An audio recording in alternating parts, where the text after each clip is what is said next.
Hello and welcome to the Gorlock Sports Network. I am Cam Brockschmidt, joined today by Jared Wasserman, as we have an exciting matchup between the Webster Gorlocks and the WashU Bears, as the Gorlocks come in winning their last 4 games and coming in hot at a 14-5 record. WashU, bit of a rocky start, 9-10, but have won their last 3. And today on the mound for Webster Gorlocks, we have Devin Scholstad, the 6'6" junior from Tampa. And Jared, what do you like today about Mr. Scholstad on the mound for the Gorlocks? Devin's really tall and he has a lot of deception on his pitches. He came from Florida A&M as a freshman, but had a bunch of injuries. He's now making his first start for Webster. Look for his fastball and slider combination today. This is the first game that the Bears and Gorlocks have played against each other this year. The last game was April 11th, 2021. Gorlocks came out on top 7-1. And all time, dating back to April 7, 1987, WashU has the upper hand in the record column. They've taken down Webster 31 times. And Webster with 18 wins against the Bears themselves.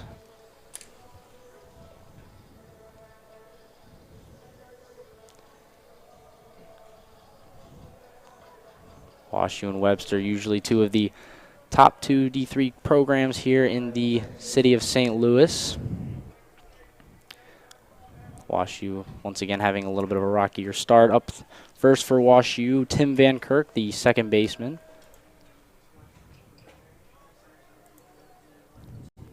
Time of first pitch, 6 o'clock exactly.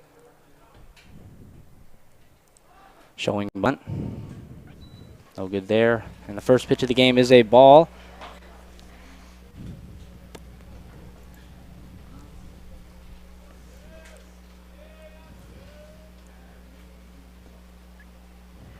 And Scholstad able to knock one in there, making the count 1-1. Tim Van Kirk, the senior, here leading off for WashU. It's a good pitch there from Scholstad. It's important he finds the zone early.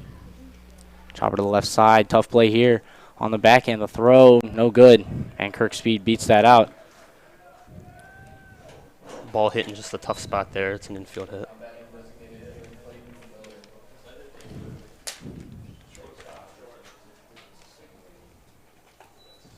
Next, Clayton Miller.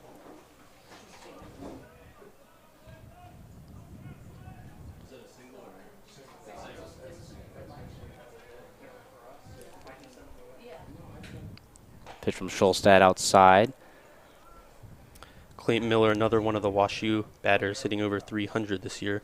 Their whole team is hitting 304 collectively.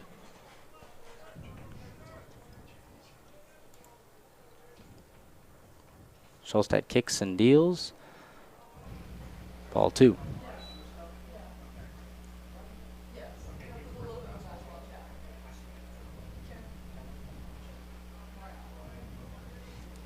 Watch for Van Kirk's speed here as he has taken quite a hefty lead there at first.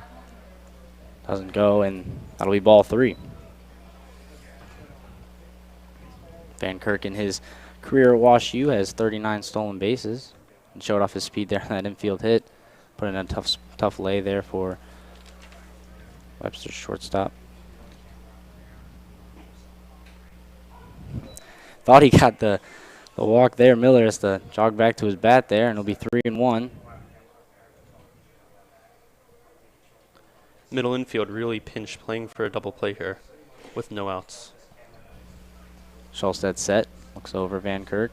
Slides check on the runner, and back in time pretty easily.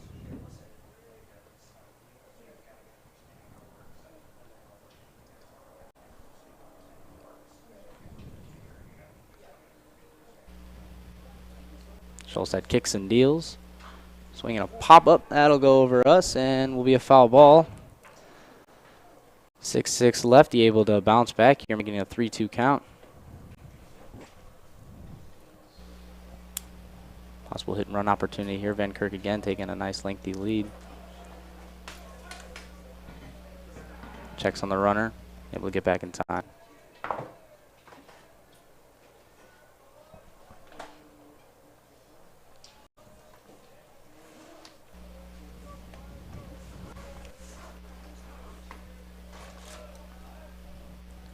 There goes the runner. Swing and a ground ball to third. That'll break up the double play. Webster able to get an out. And that's one away here as Ben Swords over to Parker Wheel. And Webster has their first out, but the runner does move over to second. WashU banging on the door early in the first inning. Good play over there by Ben Swords. Very consistent with his throwing. Good throw right to Parker at first. And not wanting to force that double play either. The hit and run in effect, and even though the first out did come for WashU, it is very valuable that they got the runner over as the first pitch here from Schulstad is a ball outside.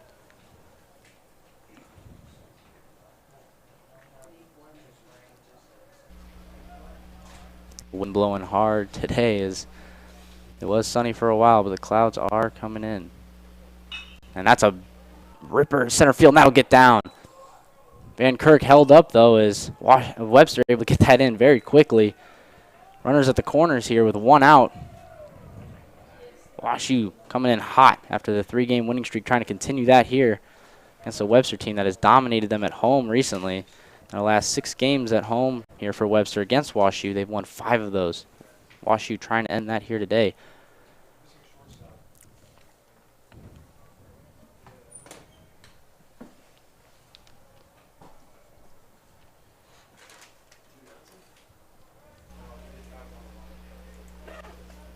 Solstad kicks, delivers, laying down the bunt. That'll be a foul ball. Ooh.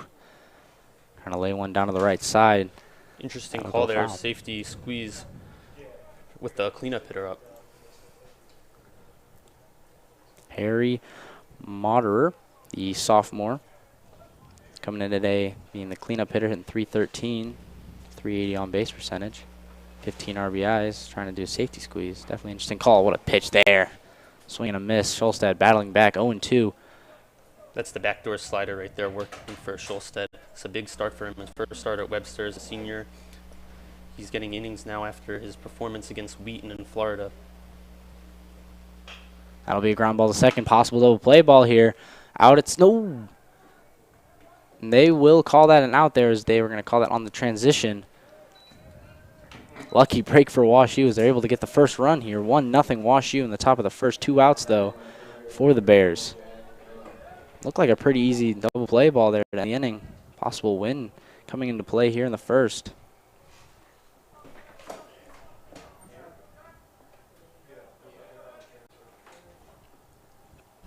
Up now, Jack Miller, left fielder. Runner going. They have him in a pickoff, possibly.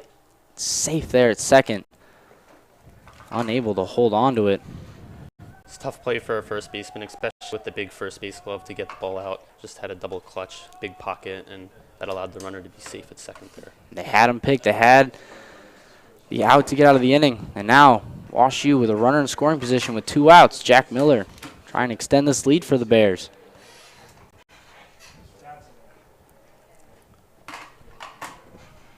First pitch to him, way outside. Ball 1. There's the slider again. It just didn't have any bite on that pitch.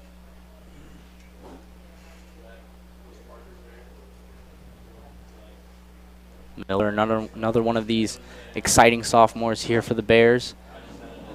It's a pretty young team, all things considered. So that one will go in the dirt. 2-0 now.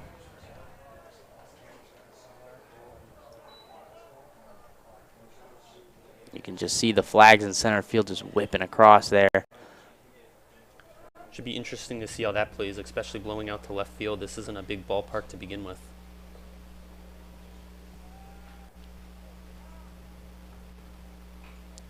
Ooh, good pitch there.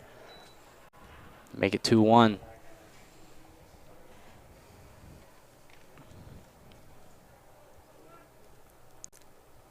Bullpen up and going here for Webster early. Seems to be a short leash on Schulstad here. Big 6'6" lefty out of Florida. That's one thing about Coach Kirch. He's not afraid to make pitching changes. Foul ball off the leg there of Miller. Seems to be crowding the plate a lot more than the other WashU guys. Very interesting hitting approach. We've seen a few big leaguers do that, like Anthony Rizzo.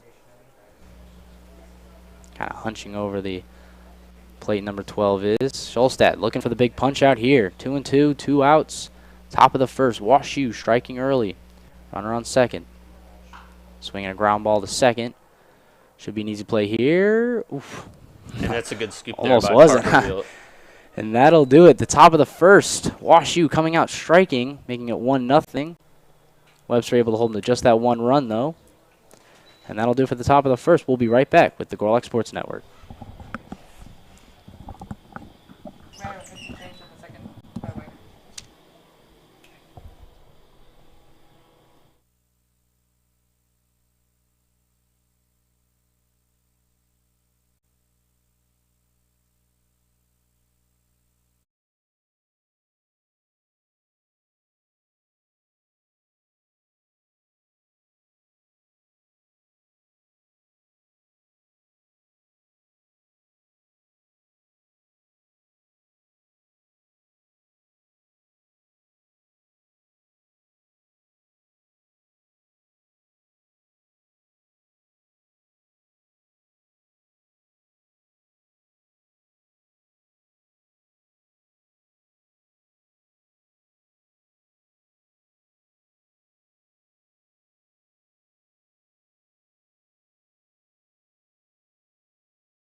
Welcome back to the Gorlock Sports Network.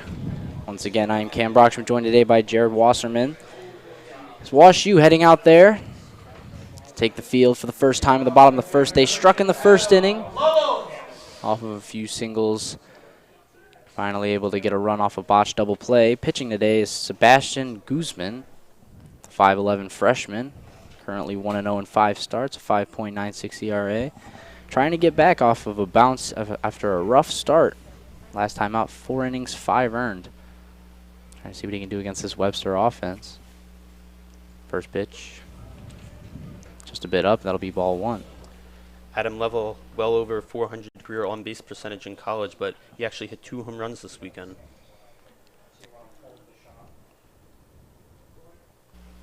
And slow, a little bit of a jerky kick there, and it'll be 2-0 against the Webster leadoff hitter.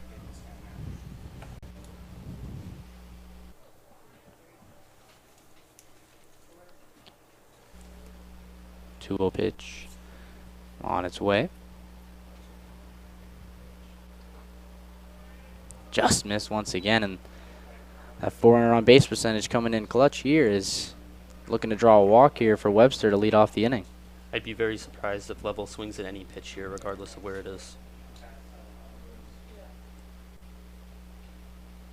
The kick, and that'll be 4 straight balls to start the inning, and Webster already with a base runner, and that's exactly what you need in this kind of sport. Base runners, base runners, base runners, any way you can get it. And up now, second baseman A.J. Smith. Back-to-back lefties for the Gorlocks to start off against the Bears. Short lead for Level.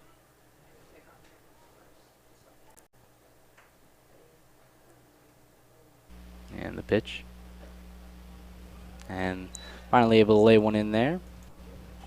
Smith is now ready to go. A.J. Smith with a 910 OPS this year so far. Great start for him.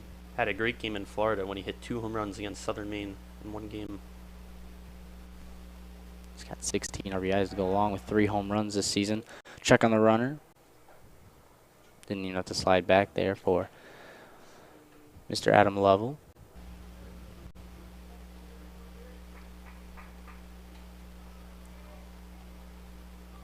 Again, another short lead for the leadoff hitter. Chopped, and that will go foul. 0-2 to A.J. Smith. Time to protect now. 11 walks and 9 strikeouts. That's something rare in today's game to have more walks than strikeouts, but a lot of these Webster kiddos definitely nail that mark. It's definitely a priority of Coach Courage to put the ball in play with 2 strikes. The 0-2 delivery. Kicks and deals. Inside, good take there. Beautiful pitch. Stone cold eyes makes it 1-2.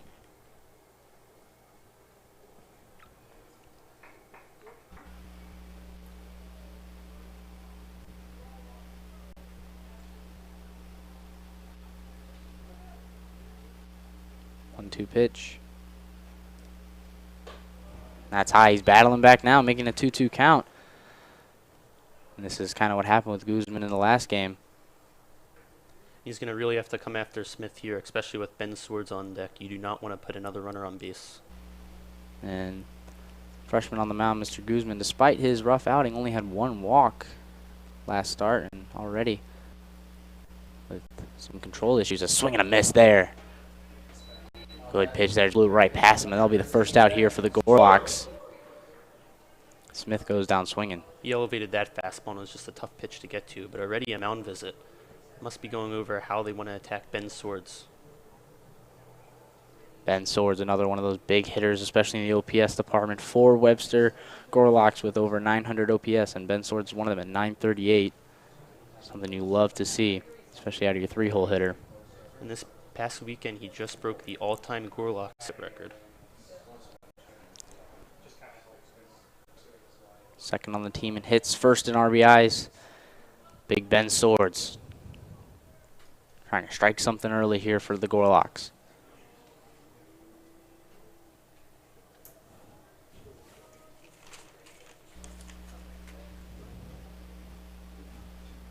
Guzman checking on the runner. Easy slide back there. How much of a big lead over there at first?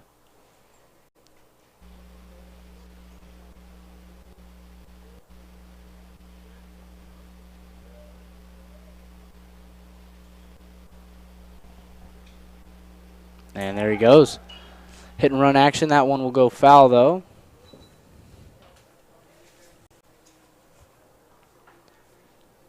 That may have actually been a straight steal with Coach Courage not happy that Ben Swords swung at that pitch. It was a good pitch to run on. It was an off-speed pitch. Sometimes your eyes just light up and forget about any situation at all. That one was a meatball for sure. Outside, good take there from 13. 1-1 now. More and more clouds start to hang over us here, as was a bright and sunny day when I walked in.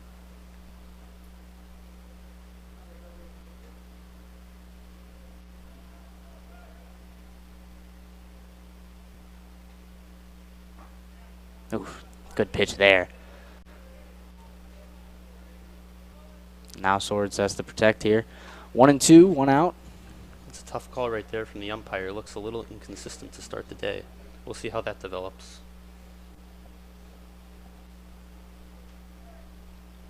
Guzman set. No check on the runner here. Oh, throws it over.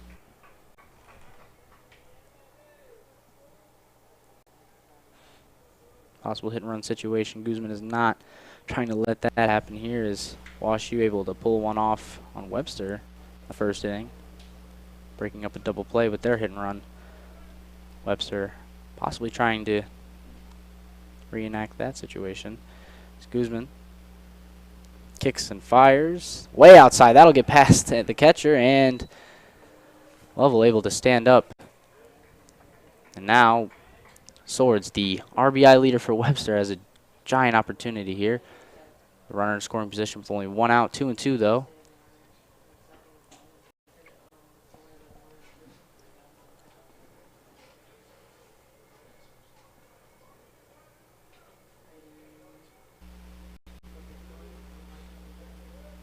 And the pitch from Guzman. Fouled off. Good at bat here from Swords, able to battle back from a botched call from his own self as he swung on a possible straight steal. And he took a pitch for 2 strikes, and now battling back, making it 2-2, fouling one off. Trying to, not going to run here and tie the game for Webster. 2-2. Swinging another foul. It'll be tough to strike out Swords here. It's very simple and quiet hitting mechanics. He's usually pretty accurate when he's swinging. Another one of those Webster Gorlocks who have more walks than strikeouts. A lot of that top of the lineup is like that. He has 11 walks, 10 strikeouts. He's trying not to go down here. The 2-2 though. Once again. Swing and a miss. Oh, another good high heater there from Guzman. Second straight hitter to go down from that high fastball. And now Gorlocks, 2 outs here. Have to get in this 1 run, possibly more. Runner in scoring position. It's Evan Evola, hitting .356 on the season. Leading the team in OPS at .954. Stats are a bit video game-like here to start the season. He's another freshman having a big year. Carter Hunt, too. He's had a lot of success because no matter where he hits it hard. He also has a couple home runs to start the year. A rare miscue there from Lovell. Almost gets picked off from second base. Interesting play there from WashU, though. Trying to pick off move with 2 outs. Almost able to snag number 2 there.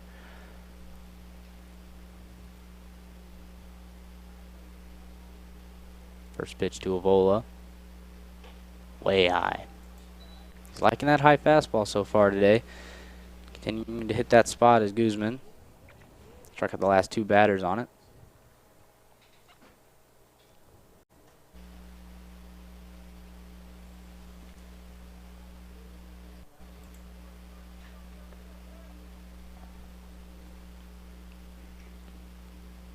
The 1-0 delivery. Swing and a miss. Ooh. Changing speeds on him there. Swung out of his shoes.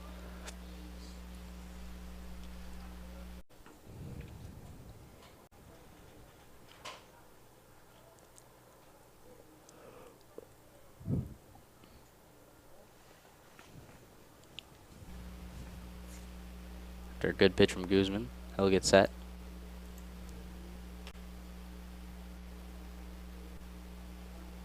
Kicks and deals. Swing and a miss. Back to back. Big whiffs there from Evola. He's going to have to quiet down and put the ball in play here with 2 outs and a runner on.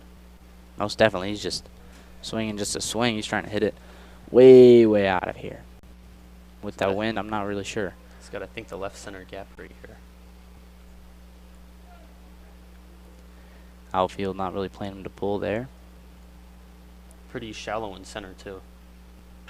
Swinging a shot to center field. And he's going to have to go back on that. That's going to be a tough play. That's going to get down. Evola able to get 2-out double. Big play there from the freshman. Webster able to tie it up 1-1. What a shot that was from Evola. Just kept carrying as well. His 5th double of the season. You would think WashU would have the scouting report on him, but yet the center fielder is still playing very shallow.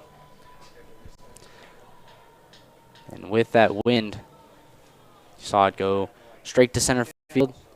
Center fielder following it. Just curled to the left side there. And that'll be Webster's first run as Evola trading places there with Lovell at second base with 2 outs.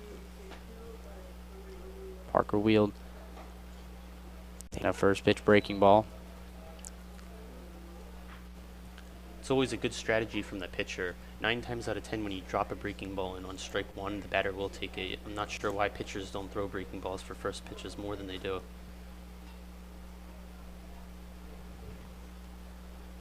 Parker wheeled. Hitting .385 so far in the season. A great start for him. Also leads the team in at-bats as well. That's a shot to center field as well. It is hooking. Well, look at that. Carrying. And that's out of here. How about that? The wind coming in big so far. Webster with 3 2-out runs. Parker wheeled the bomb to left center. Second home run of the season. That'll be 15 ribbies so far for him. What a shot that was. That wind is really something. The center fielder started over towards the right center gap, had to turn around, got to the wall, and it just kept carrying. And like you said, that wind today in that left field area playing a big part so far. Wow, what a shot. That'll make it 3-1 Webster, all doing it with 2 outs so far. Guzman struggling once again, carrying over from his last start. That first pitch is outside. And that wind shouldn't have a bigger effect on anyone but Malik Wirgas, who's now batting. He's hit balls off the light poles here in GCS at batting practice. Malik hitting .296 so far in the season. It's another great offensive start for another Gorlock, as that pitch will find its spot there in the inside corner. 1-1. 2 outs here. Webster up 3-1. Both sides with 2 hits, no errors so far.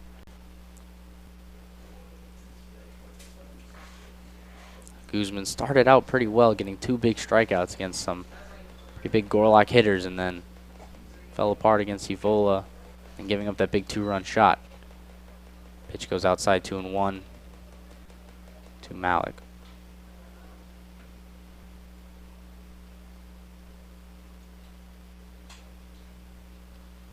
Two-one delivery.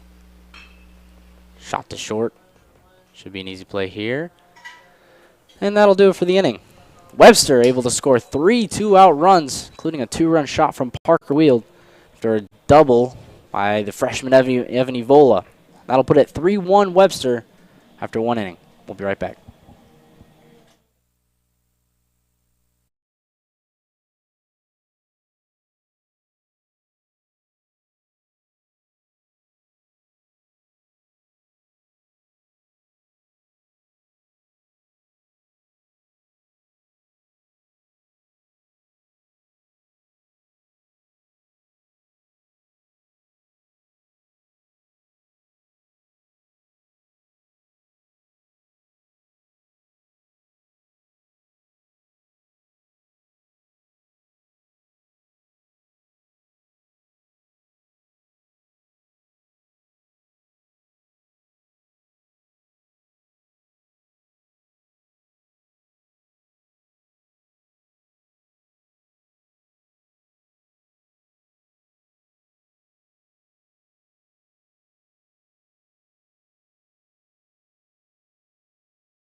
And welcome back to the Gorlock Sports Network.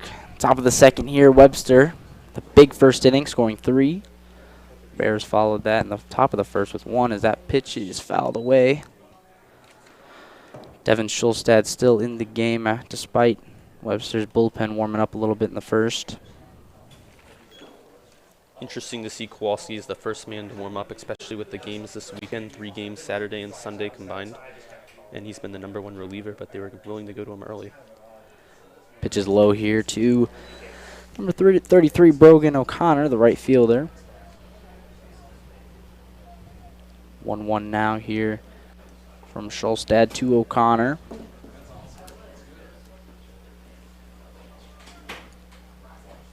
That's a good pitch there. Outside corner.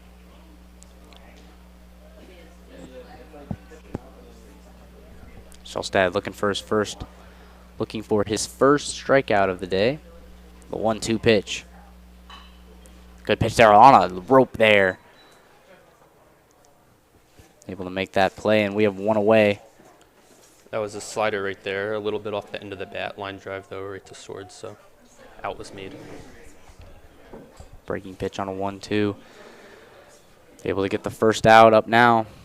Brandon Boudet takes a pitch low and away.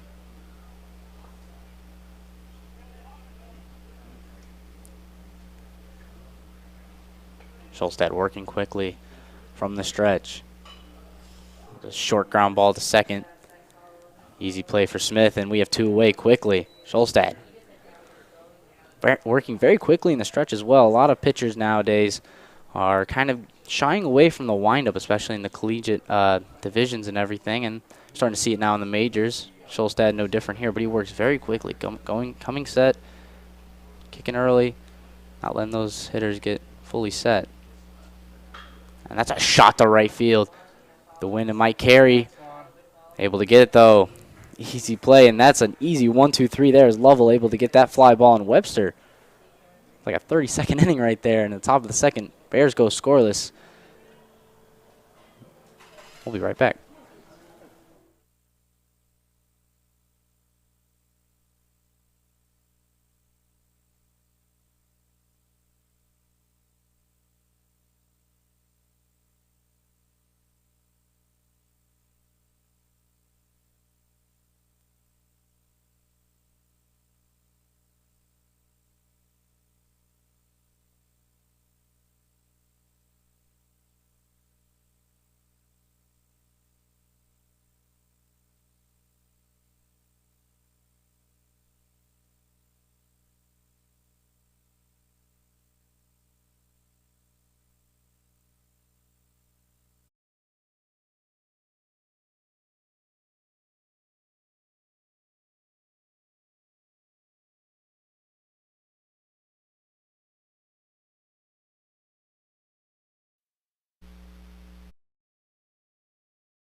The Webster batters that time getting the call there on the fastball. Now tell me, Cam, the umpire looks really inconsistent to me. Sometimes giving him the outside corner, sometimes he's not. Seems like he's getting the outside corner to the right-handed hitters, but not the left-handed hitters. As Guzman trying to do a bit of a quick pitch there. Almost a beautiful bunt there from Staker. That'll go foul and be 0-2. Something about this field at GCS, a perfect bunt is often going to go foul. This field is really crowned, which means that it's slanted to decline towards the foul lines, and that's to help with drainage on the field, but it also plays a big factor on these bunts. And that was Mr. Scientist Jared there on that call there for the all about the field.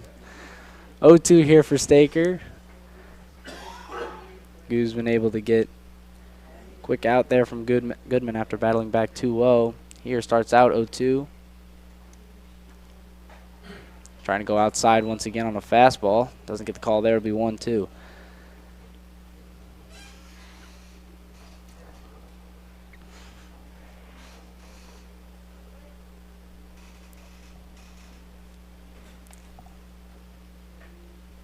Guzman kicks, delivers. Tipped off the catcher's glove there, and that'll go foul once again, and we'll do another 1-2 count. You see Guzman's delivery. See how he kind of jerks his left leg a little bit, but on that bunt from Guzman, he did a bit of a quick pitch. See if he kind of switches up his wind up again. Be interesting to see how he plays that throughout the rest of the game. And that'll good pitch there. Breaking ball will get him, and that'll be Guzman's third strikeout. 2 outs here in the inning for Webster. Still up 3-1. Guzman settling down a little bit here in this inning, but last inning, all 3 runs were scored on 2 outs, so maybe this is where Webster shines once again, bottom of the second. And right there, he flashed his ability to throw a good breaking ball. He's just going to have to make sure he's consistent with it and not throwing it for a ball and putting runners on base. Aaron Hopp now to the plate. Again, trying to hit that outside against righties. Not getting the call sometimes though from Mr. Blue, and right there not getting it, making a 1-0 count. Start off against Hopp. It's really interesting where the umpire's lining up too, because he seems to be slanted over a lot, depending on if it's a lefty or righty batter. If that could be affecting his calls. Again, trying to strike that outside corner. Gets Hopp to swing. That'll go foul.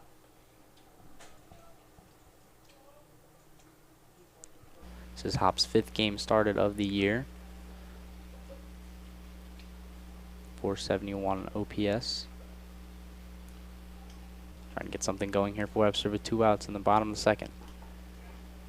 Third straight outside pitch there from Guzman. I'll make it 2-1.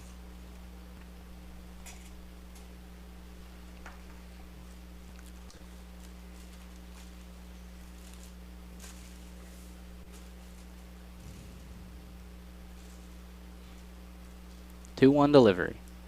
Swinging a chopper up the middle. Should be an easy play here. And oh, it gets thrown away. And that'll continue the inning. So WashU unable to put away Webster once again with 2 outs.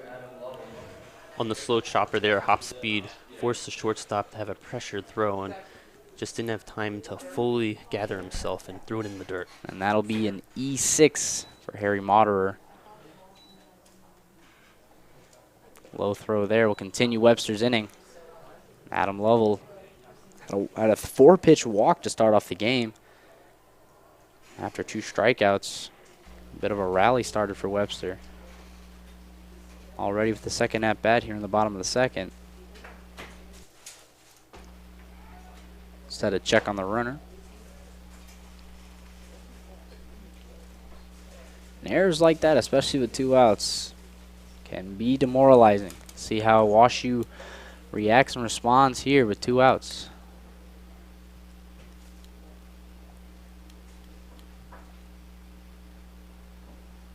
Down and in. Lovell's faced 5 pitches against Guzman. All of them not hit the strike zone. Well, that's what Adam's going to do. He's going to force you to throw strikes. He hits the ball so deep that he has so much time to decide whether it's a strike or ball as he commits to hitting the ball to the opposite field. The 1-0. Finally able to take a strike here. This time trying to work in on the lefty.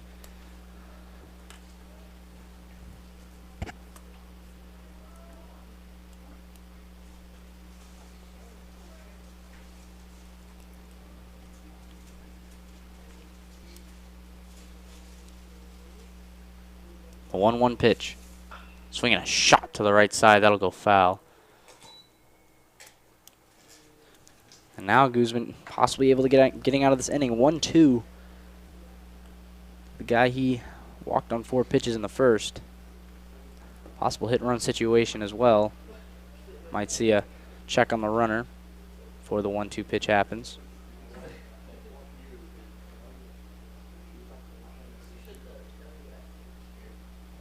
He'll stay put at first. Whew, close call there, up and outside. Good pitch on a 1-2 situation. Adam able to force it to 2-2. It's a good hold right there from Adam, somebody who hardly strikes out in his college career. Adam with 16 walks, 8 strikeouts on the year. 2-2, 2 outs, bottom second.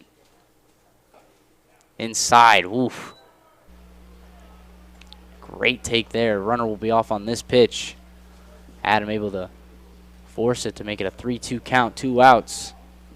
Big pitch here for Guzman, trying to set down a possible another Gorlock's rally. Hop will be running on the pitch here, 3-2, 2 outs.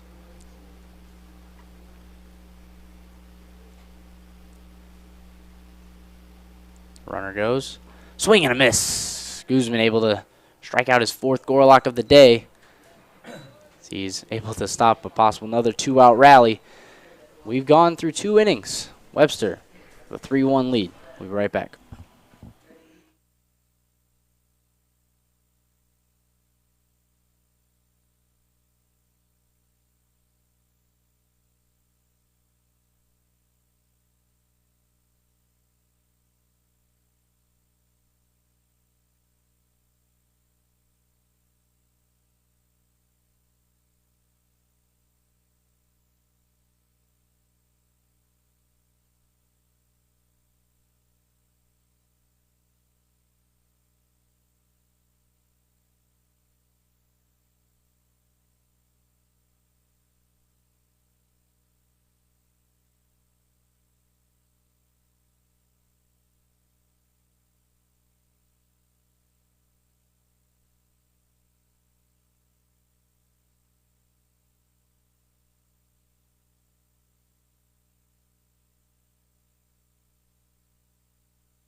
Welcome back to the Gorlock Sports Network. Top of the 3rd here. Schulstad will return to the mound for the Gorlocks. That'll be the 9-hole hitter, Hunter Goldberg, the catcher. Swing and a miss there on the first pitch. Good pitch on the outside, make it 0-1.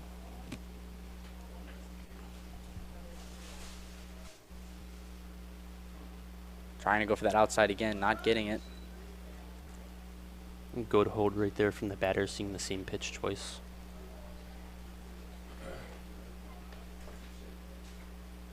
Kicks and deals. Swing and a miss. Another good pitch there from Schulstad. The first strikeout has been elusive, though, for the 6'6 lefty. Working quickly like he does. Swing and a miss. Able to get it there, and that'll be the first out and the first strikeout of the game for number 33, Devin Schulstad. Sped things up right there, going with the 2-seam fastball after going with a couple changeups earlier in that bat, and the batter was just behind on that pitch. Go back to the top of the lineup, Tim Van Kirk. First pitch to him. Outside corner, good pitch, strike 1. Wow, again, it seems like he's giving the outside pitch against lefty batters. There it is again. Van Kirk with an infield hit his first time around. Almost gets plunked there on the breaking ball, make it 1-1.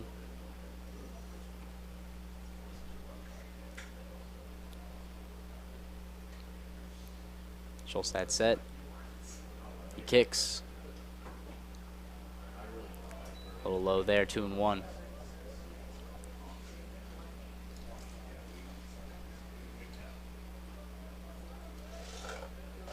Kicks, delivers. Outside, make it 3-1. Schulstad hasn't had a walk yet today. Hadn't had a strikeout to the last batter. Possibly get his first walk of the day. Swinging a shot to left field. That'll go foul. And now it's a 3-2 pitch coming up.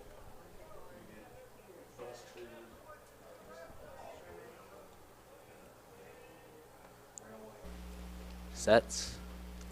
Kicks. Swing and a miss. Ooh, and I'll call that a foul tip. Goodman unable to hold on to that foul ball, and then it'll redo the 3-2 count.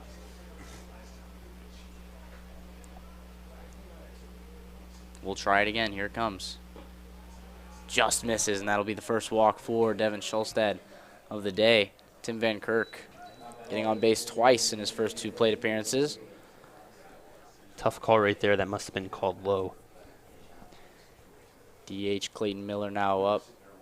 Grounded out to third his first time up. But breaking up the double play was the hit and run situation. Kirk with another aggressive lead. Good block there from Goodman. First pitch, though, was a ball from Schulstad.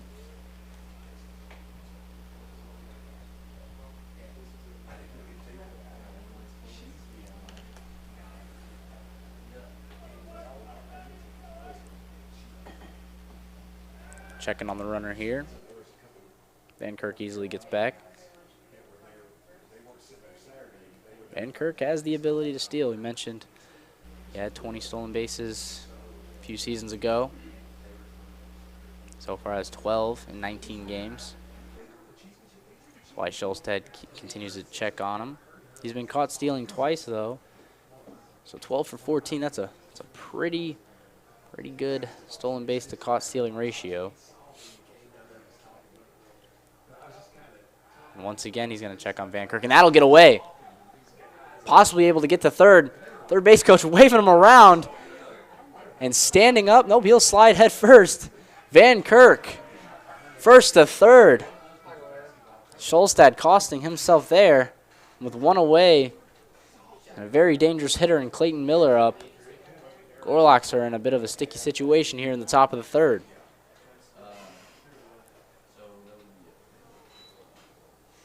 I'm not really sure why he checked on the runner there 3 times, Jared, but The throw looked okay. The ball probably should have been caught. It gets tough there over there at first base, though, especially when the ball's a little bit into the line where the runner's sliding back in. And you just kind of have to hold your ground when the runner's coming in. Schulstad able to strike right back with a strike. The outside corner, 1-1 now. Had so many pickoff attempts. The infield will play deep here with a 3-1 lead early in the game. Good block from Goodman once again, 2-1. Clayton Miller, like I said, one of the dangerous hitters here, one of the dangerous young hitters here on this WashU team. I think 323 to 430 on base percentage.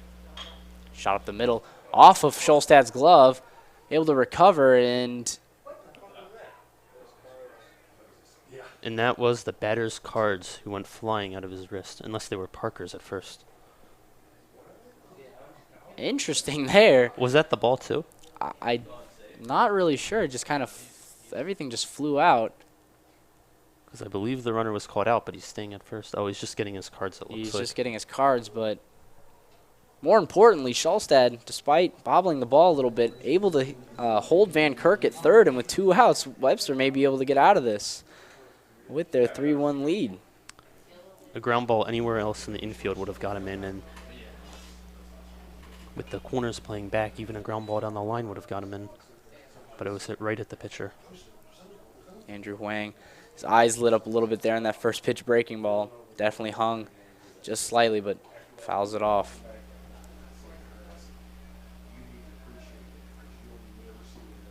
Oh, good pitch there. Back-to-back breaking balls puts it at 0-2. 2 outs. Schulstad trying to put him down. That's the backdoor slider, just getting a piece of the outside corner. Really tough for a righty batter. How do you go? Another breaking ball or up fastball? Calling up fastball, and that is fouled away. See Goodman propping up there before the pitch.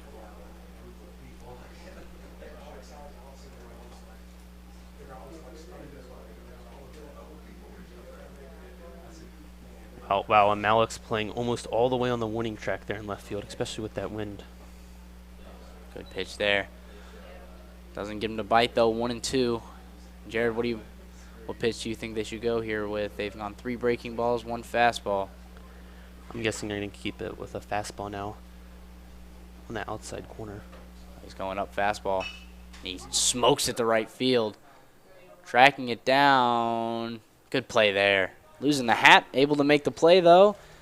And that'll do it. Despite the scariness of having a runner at first with less than 2 outs, Webster able to get out of it with their lead 3-1. And after 2.5 innings, Webster is up 3-1. We'll be right back.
We'll have the 2, 3, 4 hitters coming up, possibly more if they can get on. But first up, number 22, A.J. Smith.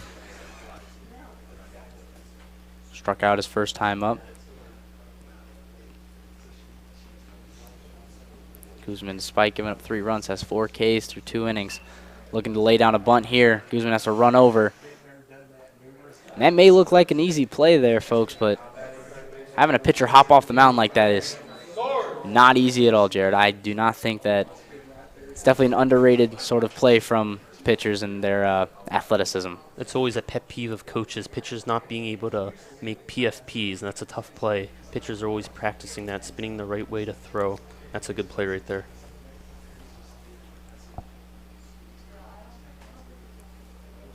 And a quick out here from A.J. Smith. Bring up Ben Swords, who also struck out his first time up. Right there, a half-hearted swing.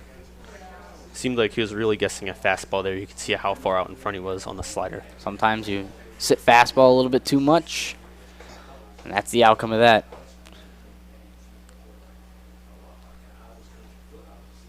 The 0-1.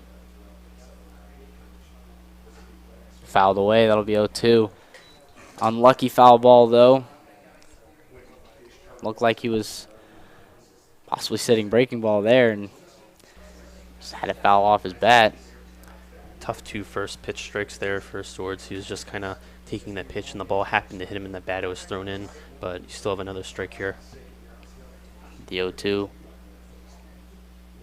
And on that second strike there, I saw Guzman once again change his windup a little bit. He kind of froze just a little bit longer and kicked out his leg in a different way on his way down. We saw him do a quick pitch earlier. We saw him jerk his sort of left leg when he starts his windup. Trying to do anything to throw off these Webster hitters.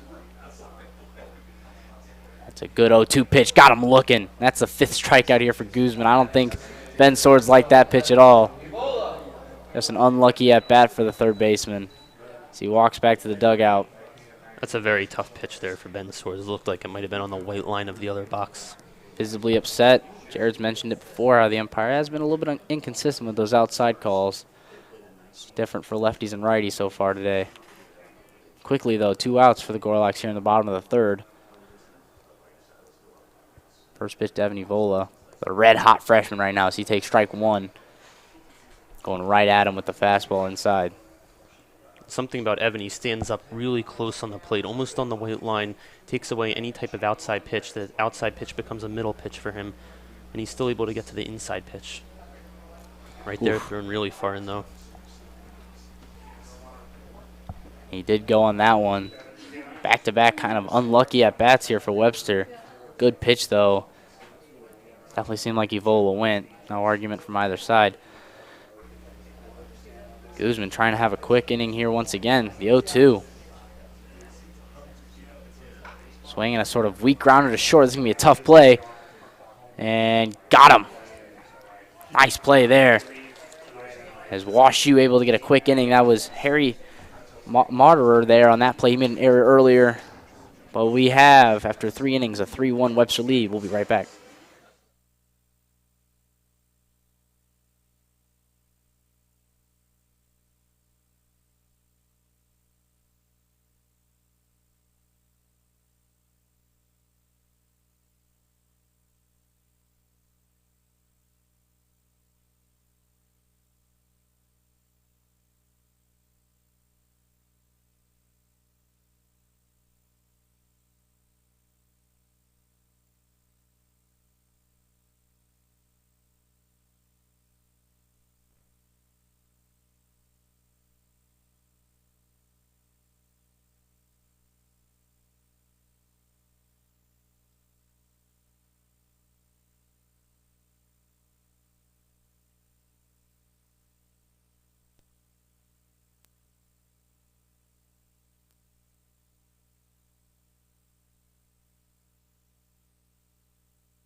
We are back with the Gorlock Sports Network.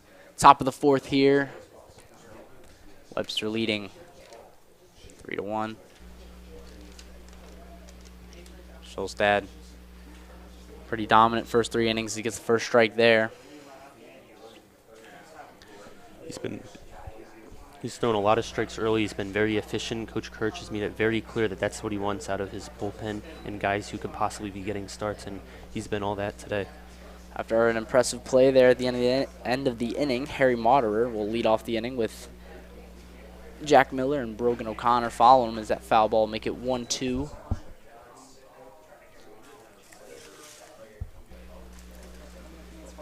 Harry Moderer has the lonesome WashU RBI of the day.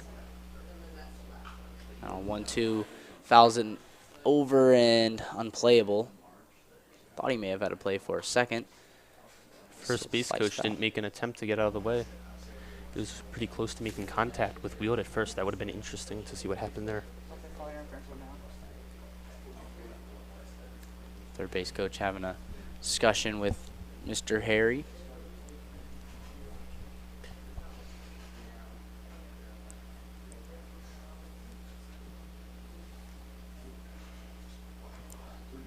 One balls, 2 strikes. Nobody out. Top of the 4th. 3-1 Webster. 2 hits from either side. 1 error also from both sides. And a swing and a miss. Strike 3 there. Scholstad able to get his second K of the game. Second K in the last inning and a third. So he started off the 2 first innings with 0 strikeouts.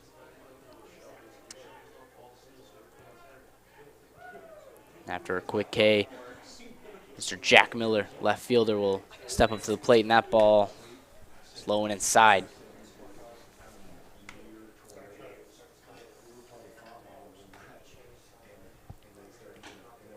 Oof, tough pitch there. Good fastball outside, 2-0 now to the big left fielder.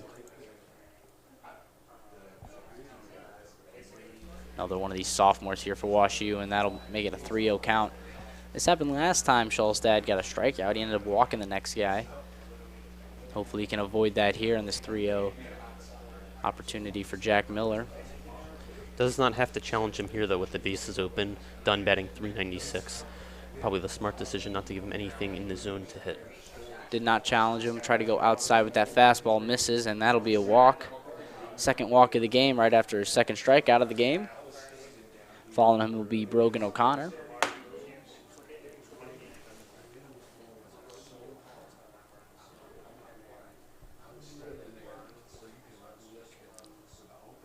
Swinging a shot to right field. That one will get down, and that'll get into the alleyway. Good speed here from Miller. He'll be waved home. The rally in will not be in time, and WashU able to get their second run. A first pitch swinging Brogan O'Connor with a double to the right center gap. And that'll be 3-2 Webster here in the top of the fourth. With the wind blowing directly to left field, it looks like Coach Courage is not having Adam Level play too deep in right field, actually possibly playing on the shallower side, but it's possible he could have gotten to that ball if he was playing a little deeper. The ball did carry deep into the right center gap. And with one away here, WashU banging on the door. Webster's bullpen quickly up and running once again. Saw that in the first inning. Seeing it here in the top of the fourth. That pitch is low. Brandon Boudet up at the plate now as we'll have a mound visit. Now it looks like Ben Kowalski's getting hot in the bullpen again. He's been their Webster's number one reliever out of the bullpen, pitching over 20 innings, the most innings he's ever pitched in a season, and we're just halfway through right now. Looks like Webster's willing to go to him early today, even, as I said earlier, with our games this weekend, 3 games Saturday and Sunday combined. But Coach Courage is not afraid to go to Kowalski, having once in Florida heated him up twice in one day. And that is the job of the workhorse of the bullpen. Schulstad, after a quick mound visit, it's a quick fist bump from his catcher, and he's ready to go. And that mound visit might have been more than anything just to give Kowalski enough time to warm up, to get ready to go in the game. Van Kirk and Boudet are the two speedsters here on the WashU team. Boudet now up. Could see a bunt here as we see Swords playing in a little bit, even with the bag. It's interesting to see that we don't see Wheel doing the same thing. Good breaking ball, though. Able to bounce right back, make it 1-1.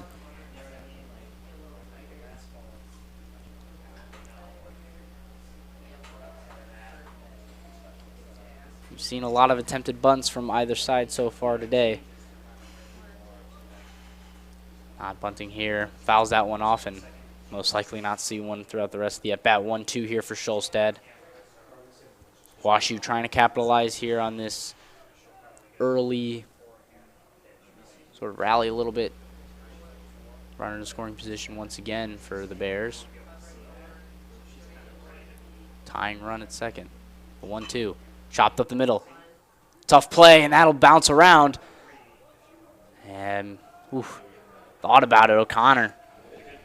Possibly had a chance of going home there as that kind of skipped and kept skipping. That's why on the base paths, you never assume anything. The runner running from second to third assumed the play would be made. The ball kicked away from the second baseman. Third base coach was clearly trying to send him home.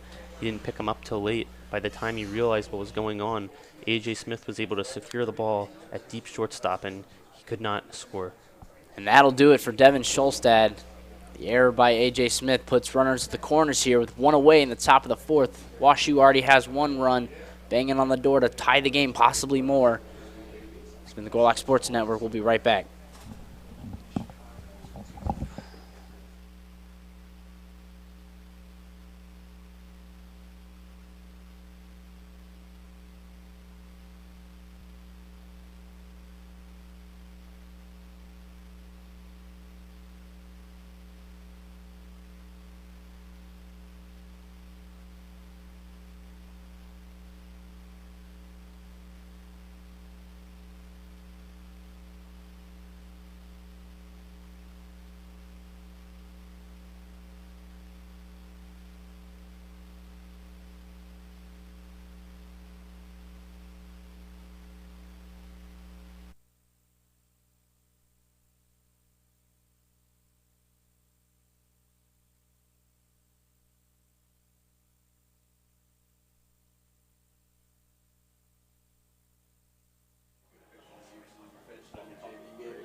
Alrighty, and welcome back to the Golak Sports Network as we have a pitching change from Devin Schulstad to Ben Kowalski. And Jared, tell me a little bit about Mr. Ben.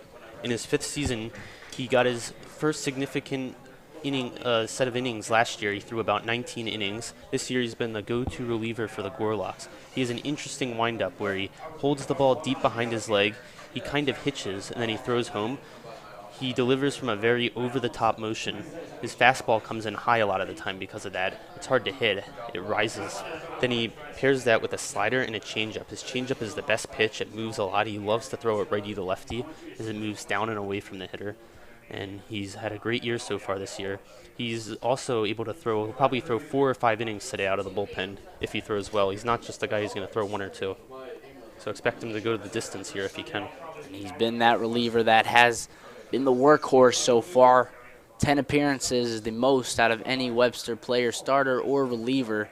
Has a 3.04 ERA followed by a 2.21 batting average against.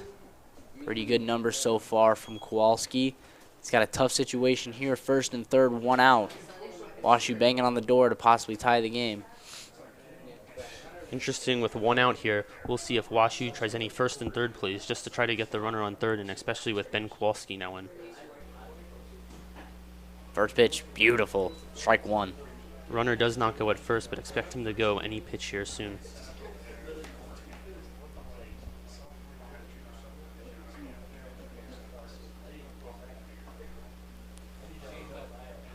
Kowalski sets.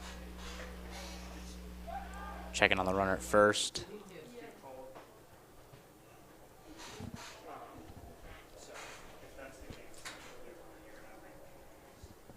Zach Mollis at the plate. 0-1 on him.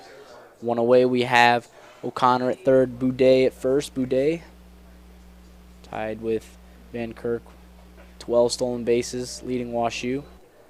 Pitch seemingly low. 1-1 now. Has yet to be caught stealing also. He's 12 for 12 in 19 games on the season.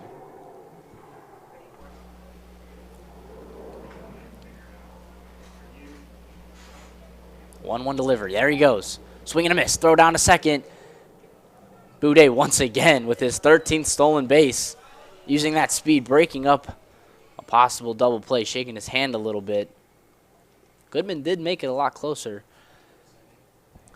Barely got in there. As a great throw from Zach Goodman. The runner on third did decide to stay at third, though. Did not try to score on the throw down to second. But on the pitch was a swing and a miss. So hit and run called by WashU. It failed, but it didn't at the same time. 1-2. Now to Mollis. Kowalski kicks. He deals.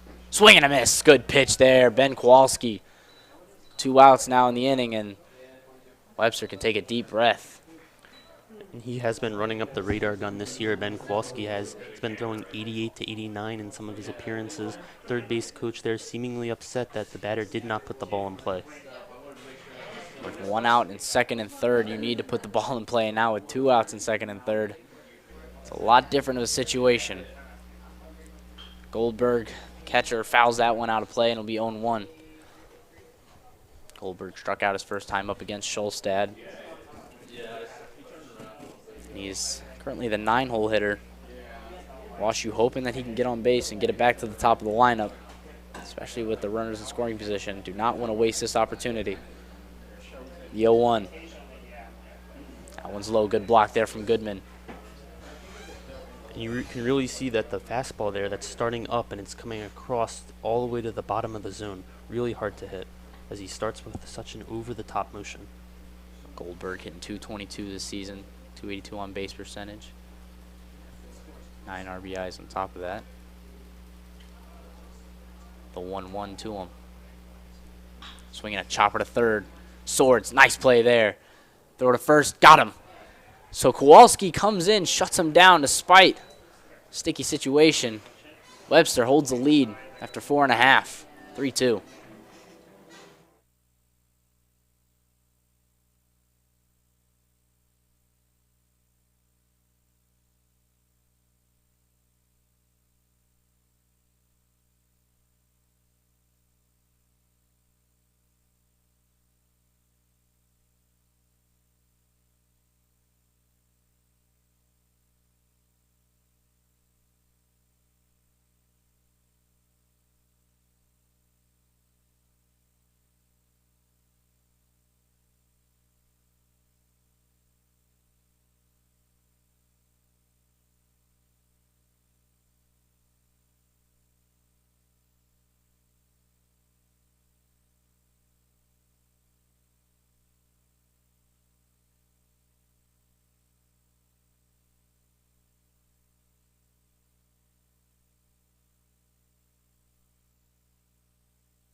And welcome back to the Gorlock Sports Network as we have a WashU pitching change.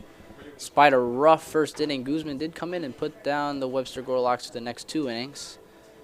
But the WashU coach taking him out here for Ryan Kirkendale, the freshman. And Jared, what do you know about Mr. Kirkendale?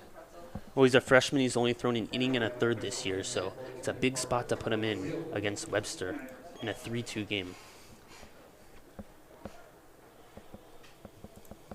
Kirkendale, the 6'1", 190 freshman out of Hamilton, Ohio. 3-year letter winner at Baden High School, PBR Ohio's second team All-State selection, first team All-City. He's got some accolades to his name as that first pitch goes outside for ball 1.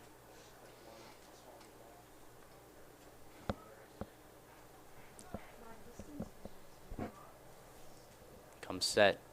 The pitch, swing and a miss. Hefty swing there from Parker Wheel. Those were back-to-back sweeping sliders going from left to right. That one just falling over the plate. Parker Wheel just out in front there. Looking for another home run, possibly his last time up. Smoke into the left center gap. He'll take strike 2 though, 1-2.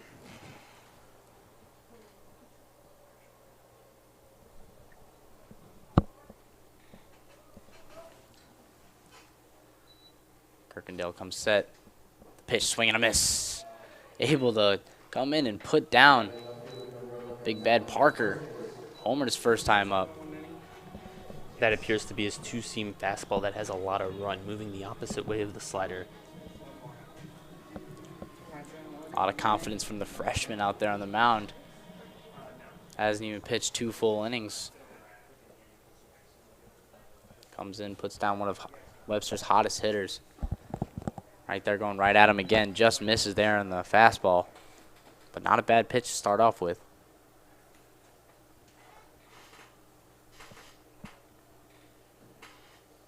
Kirkendale comes set. Delivers, swing and a miss. A lot of swing and miss stuff so far from this freshman. Showing up so far for the Bears here in this bottom of the 4th inning. The 1-1 to Malik. Inside, strike 2. Starting in but tailing back over the plate. That fastball has a lot of movement. See that a lot in lefties, and Mr. Kirkendale is no different. That's why they can be so fun to face. All that tailing movement on those 2 seams. The 1-2. Trying to go outside there. Changing up the location. We'll make 2-2 here with 1 out, bottom of the 4th. Webster leading 3-2. Getting out hit, though, 4-2. 2-2 delivery. Swinging a foul ball.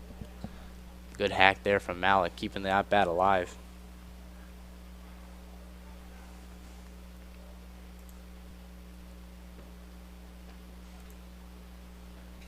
Malik came from Butler after not playing at Butler due to injuries. He had a torn UCL and ACL. He's become a big part of the Gorlock team with a couple home runs already this year. Another big foul ball there from Malik.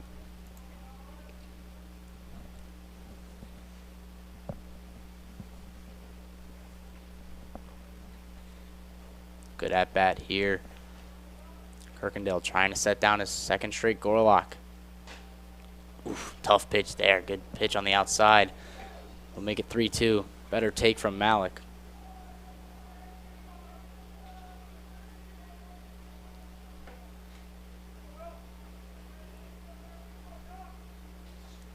Good at bat here, the 3-2. And he goes down looking. Kirkendale winning the battle. Again with that changeup just floating over the plate. Nicked the top outside part of the plate. Going down for strike 3 is Malik. Kirkendale in 10 start and a 9-1 record in his senior season, posting a 1.24 ERA with 54 strikeouts and a .98 WHIP. He's got a lot of stats here. A lot of accolades, showing it off here in the bottom of the 4th as Goodman take that first pitch outside. Comes back to the slider right there. He definitely prefers throwing the changeup to right-handed hitters and using the slider as the off-speed pitch for the lefties, as he likes that pitch to move away from the batter. Swing and a foul ball. Caught, though, by Goodman. Definitely interesting little trick there. Look what I found.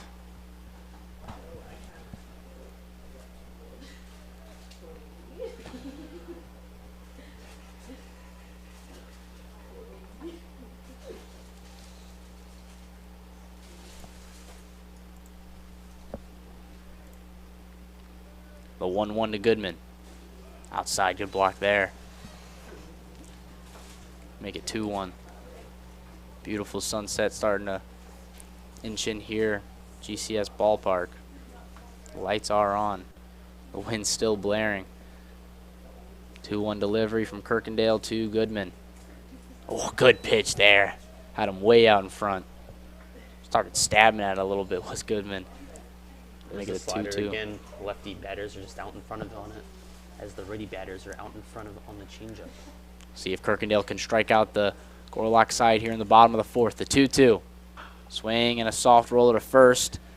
Kirkendale, freshman, coming in, making it a 1-2-3 inning here in the bottom of the fourth for Webster. And after 4 innings, we have a 3-2 Webster lead.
Mentioned earlier that this is his 11th appearance, which is the most on the Webster team, whether it's a reliever or a starter, as that one's fouled away. He's been that workhorse this year, and he's been darn good at it as well. And there's another late swing from a WashU hitter. Batters are just consistently laid off of Kowalski's heater. Kowalski, the 6'2 senior out of Ottawa, Illinois. Good pitch there, 0-2. WashU has the top of the lineup for their rebuttal here in the top of the fifth. Tim Van Kirk, been on base twice so far. And once again, he'll get on base. Just a good 0-2 swing there. That's his second single of the day. Had an infield hit in the first inning. 2 for 2 so far. Has a walk on top of that. Nice job there, shortening up and just hitting a hard ground ball right back at the pitcher, going for a single up the middle.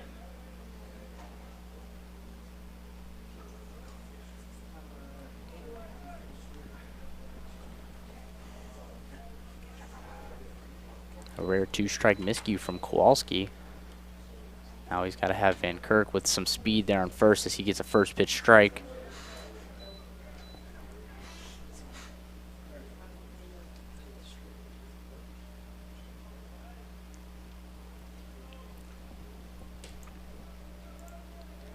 The 0-1 delivery. Swinging that one goes foul. This is Clayton Miller up. 0 for 2 so far.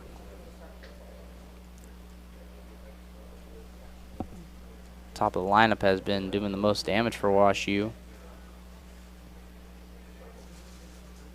3 of the 5 hits so far, generating both runs. Or one of the runs, I mean. Excuse me. That one goes in the dirt. Good 0-2 pitch, though. Trying to get him to chase. He did not. So we'll go to 1-2. Watch out for Van Kirk, though. He has the speed. Saw it in the first inning when Miller bounced out to third. The hit and run broke up the double play. Kowalski realizes that, checks on the runner, and we'll do it again.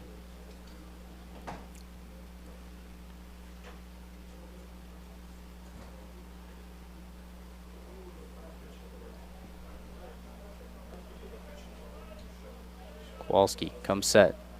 Checking on the runner, and we will do it once more. Possibly twice more. See if he checks on the runner a third time. We did see that turn into something not so great. An error from Schulstad. Kept checking on Van Kirk. Again, that speed. Third. Check on the runner. That speed can be sort of a fear factor for pitchers.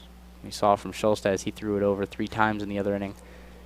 The third time it caused an error, and Van Kirk got all the way to third. The pitch, runner stays, and that will be a 2-2 count now. And all those pickoff attempts have to be a little bit tiring on the pitcher, especially 3 in a row like that, Jared.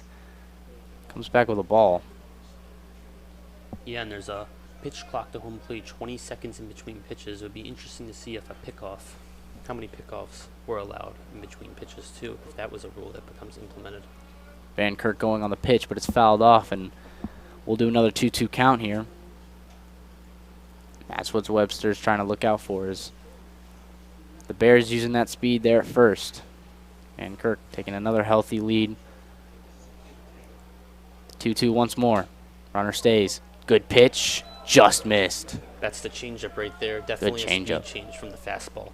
And with 3-2 no outs, could see another hit and run attempt here. We saw it on a 2-2 for a foul ball. The 3-2 pitch from Kowalski. Instead, he'll check on the runner. We'll do it again.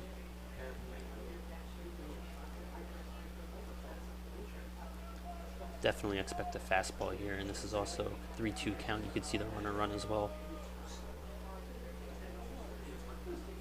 Van Kirk, he's off. Popped up in the infield, though. Van Kirk has to stop. Run all the way back. Swords is there, and he will have the first out of the inning. I think it was hit a mile high. Swords running all the way over from third base, able to make that play just in front of the pitching mound, and we have one away here. Andrew Wang, first baseman. Had a moonshot in the right field gap last time up. Nice double for him. First pitch from Kowalski. It's a pitch out. Goodman looking over. Oh, good. Interesting to do a pitch out there on the first pitch. Usually they've been running their guys on a two-strike count, looking for that hit and run. Webster thought differently there on the first pitch. Kowalski. Umpire says he did. That'll be strike 1. These are just consistent bad swings off Kowalski, especially off the fastball. Just time in and again, batters cannot catch up to that pitch. And with that funny sort of leg kick, that awkward swing happens more than not. This time a shorter lead from Van Kirk. Kowalski, despite that, still checks on him. His motion is so over the top, it appears to look like the Iron Mike pitching machine, and that's really hard to hit off of. Van Kirk, he's going. And that goes in the dugout. Heads up, fouled away. Good chance that was a hit and run. Looked like he was trying to protect the batter there.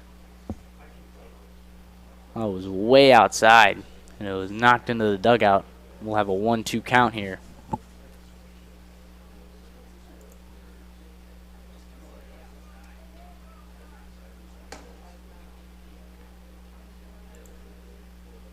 The 1-2. Got him! Sent him down looking. What a pitch there from Kowalski. We got 2 outs here in the inning. Wow, Jared, what a pitch there. Struck him out. It's huge to get strikeouts instead of ground outs and other outs. The runners cannot advance, runs cannot score when you strike out batters. That is true. And with 2 outs, first pitch low and away. Kowalski keeping it calm, cool, and collected despite having a runner on. You saw him last inning able to be calm, cool, and collected with runners in scoring position. Van Kirk trying to use his speed. He's gone a few times, hasn't been able to advance anywhere. And again, look how deep the outfielders are playing. Now, once again, with 2 outs almost on the warning track. Aaron Hop in center, deep in the left center gap. It's not possible a ball could land behind him. That's not a home run. That's in foul ground. I do believe it's playable, and that'll do it for the top of the 5th. Webster up 3-2. Kowalski once again with a beautiful inning pitched. He's been that workhorse, and once again he does it. We'll be right back.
Run lead and this much time left.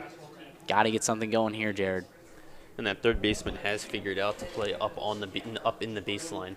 If he was playing deep, there's a 100% chance that Matt Steaker would attempt a pressure bunt down the third baseline. He might still try it even with that third baseman there. First pitch, low and in, ball 1.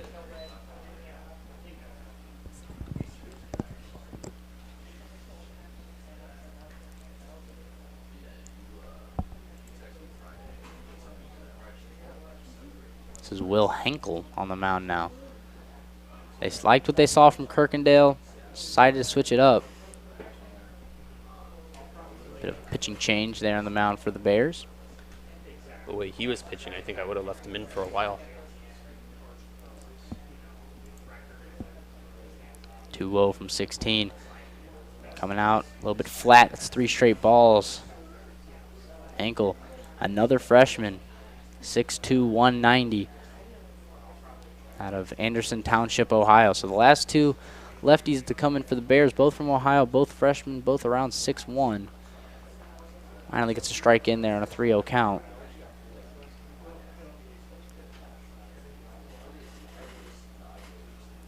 Was a first-time all-conference honoree in 2021 as a senior. Honorable mention All-City in 2019. He's got the stuff to do as that's a shot into the gap. A little bit of a tough play, but able to make it, and that'll be 1 away. Ball was hit really well in a line, but not high enough in the air to utilize the wind and hit it over the outfielders. Strong swing there from Staker, but unable to get it to drop anywhere, and with 1 away, that'll bring up Aaron Hop, center fielder. So sort of the bottom of the lineup towards the top. Start off the bottom of the 5th. And that is fouled away. And it'll get out of play into the stands.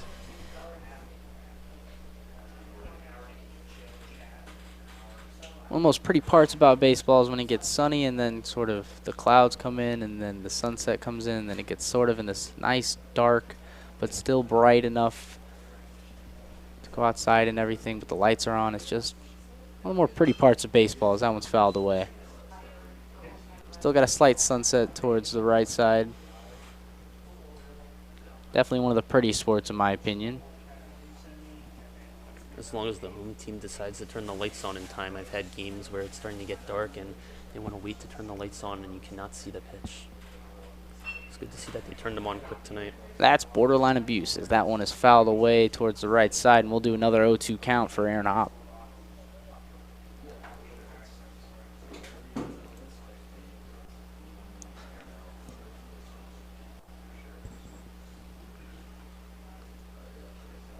Trying to stay alive. 9-hole hitter. Takes the ball up. One of the more underrated parts about sort of baseball and the hitting aspect of it, watching your bottom parts of the lineup have good ABs, have good swings and everything like that. We saw the 8-hole hitter have a nice stroke into left center. Hopp trying to have a nice at-bat here as he works the 0-2 to 2-2. That's something very important, especially down the stretch. And if you're trying to get more runs like Webster is, 1-run lead is not what you need or what you can have, especially against a dangerous WashU team that's starting to find their swing and their ground a little bit. The 2-2, swinging a shot, and that'll get down. Bottom of the lineup with some good swings so far. That one will get down. Aaron Hopp, just a very good inside pitch there, but a better swing, able to fight it off for a single. That's a really good swing there on 2 strikes. The ball came in. He knew he was going to get jammed. He didn't back off the pitch. He still fought through the pitch. He did get jammed, but he had enough strength to hit a line drive to left field. Really good 2-strike swing. And with that, the top of the lineup will come up. One away, runner on first, Adam Lovell. Struck out his last time up, walked his first time up. See strike one there. See a lot of leadoff hitters take that first pitch, see what this guy's about. It looked like Adam was going to take there no matter what, where the pitch was.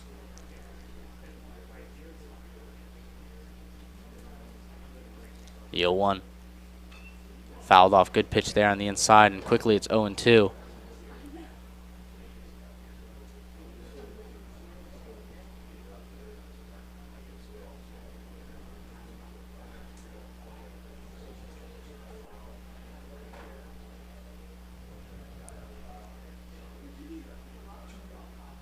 The 0-2 delivery. The runner goes outside. Throw down. Not in time. Great steal there. Pretty good throw from WashU's catcher, but Aaron Hopp showing off the speed. Catcher looked a little frustrated about the call there. Hopp was definitely safe, though.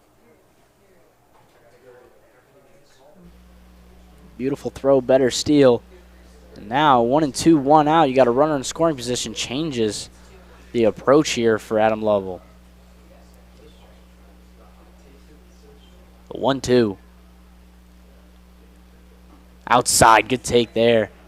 Works from 0-2 to 2-2, and that's exactly what Mr. Hopp did, and he's on second base. Trying to do that as well. Stroke one in the left field.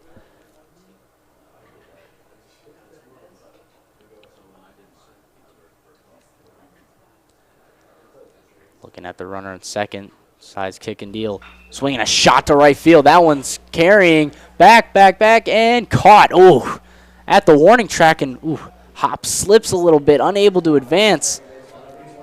That ball was hit really well. Unfortunately, going right into the wind that's blowing from right to left field. That was almost his 3rd home run in the last 3 days for Adam Lovell, the leadoff hitter. What a strike there. And more importantly, Hopp unable to advance. Tagged up but slipped just a few feet after getting off the base. And A.J. Smith now is tasked with getting in that runner on second. First pitch to him. Instead, he'll check on the runner. Ooh, that one almost went away. I don't know how he caught that one. Ball was actually thrown behind the runner, coming back to the base. The shortstop seemed to stick his glove out at the last second to save Aaron Hopp from advancing to third base. I thought that got past him. That was definitely a lot tougher than it should have been. Timing was definitely off there. First pitch. Breaking ball.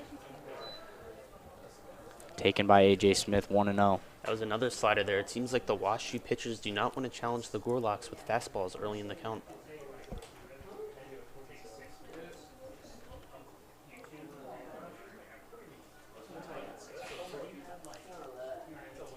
The 1-0. Good pitch there.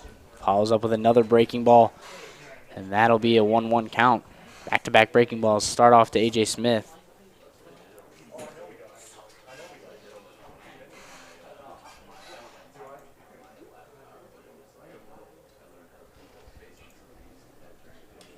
A 1-1 pitch, A.J. Smith. Swing and a miss. Good cut there. Now he's got a battle.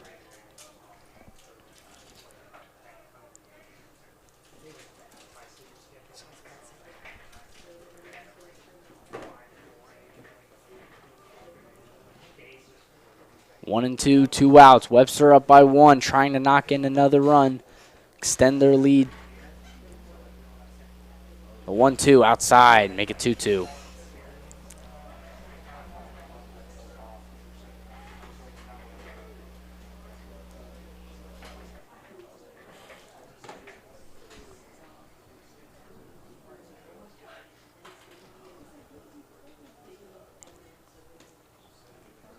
The 2-2 delivery. Swinging a shot, that'll go foul. We'll do it again. A great at-bat here from A.J. Smith. Continuing to fight and fight. 2 and 2, 2 outs to Mr. number 22. Twos everywhere. Must be a sign. Let's see if A.J. Smith can knock him in. The pitch. Swinging a shot to the left side. That'll hook foul as well. Once again, another foul ball from Smith, and we'll do it again. AJ's in a great spot in the order here, batting second in front of All-American Ben Swords. He's going to see more fastballs here, as the pitcher's not going to want to pitch to Ben Swords with runners on. Let's see if AJ can make the most out of this situation. 2 and 2, 2 outs. Number 22 is up. Once again, we'll do it. It's fouling off the last few pitches. The pitch just misses. Woo, it's a stone cold take there from Mr. Smith. That'll make a 3-2 count.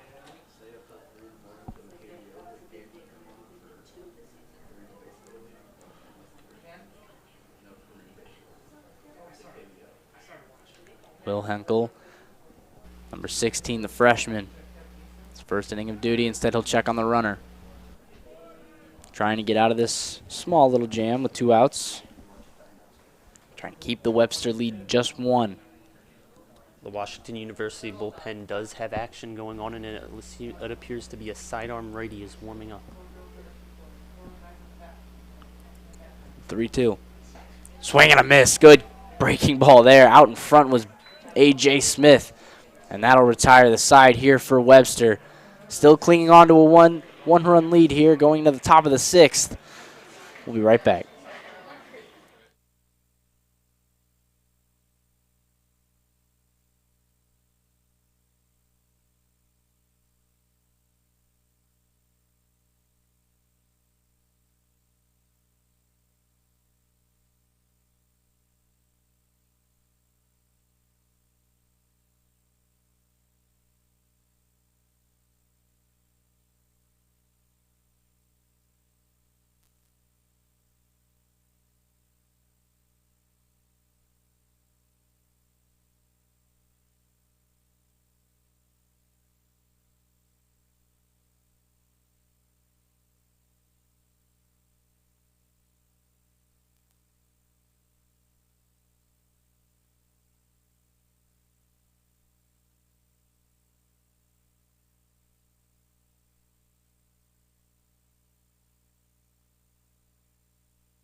Alrighty, welcome back to the Gorlock Sports Network. We still have Ben Kowalski on the mound, 6'2" senior of Ottawa, Illinois. He'll face a WashU team here in the top of the 6th. First pitch just a bit up there. Leading off is Jack Miller.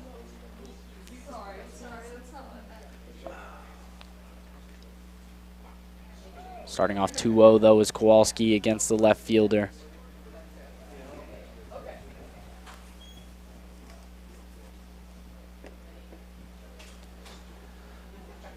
Delivery. Swinging a foul ball. Make it 2-1. 2-0 situation. Just definitely have a green light there. A lot of players do.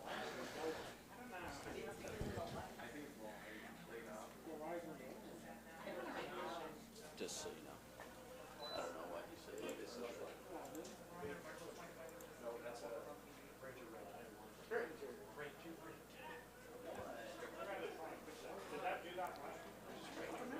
2-2 delivery here from Kowalski. Swing and a miss. Strikeout. And that'll be the first out here in the inning. Ben Kowalski dealing and even more dealing. That's what he's been doing all season. That's the wipeout slider right there.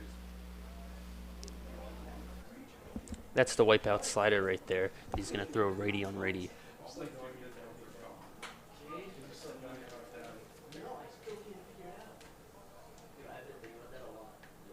Kowalski, after getting a quick out here, he'll face Brogan O'Connor. First pitch outside, that'll be ball 1.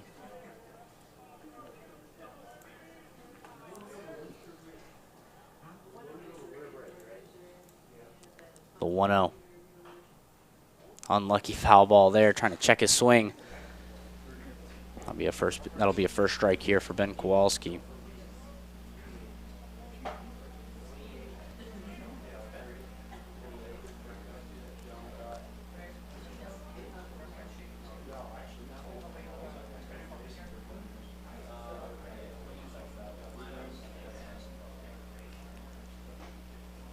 Good pitch there from Kowalski, making it 1-2, hitting that outside corner.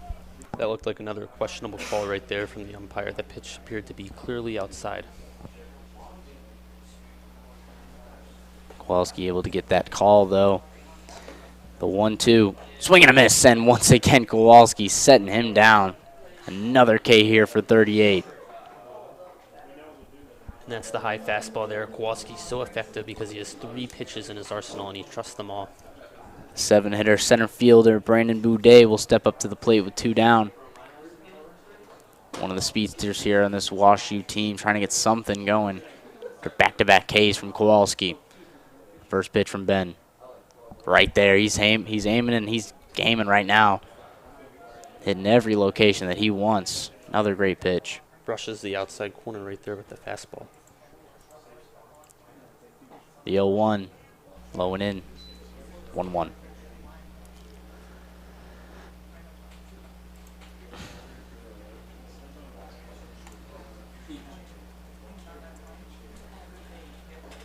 Swing and a miss. Once again, he can strike out the side right now. 1 ball, 2 strikes, 2 outs. Kowalski's been dealing, trying to strike out this WashU Bears side. Brandon Boudet trying to avoid that. The 1-2. Kowalski kicking, dealing. High and outside.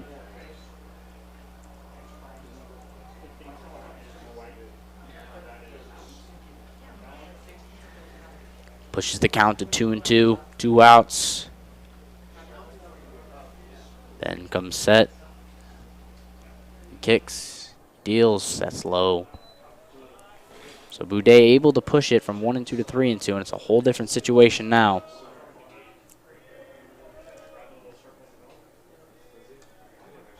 Three balls, 2 strikes.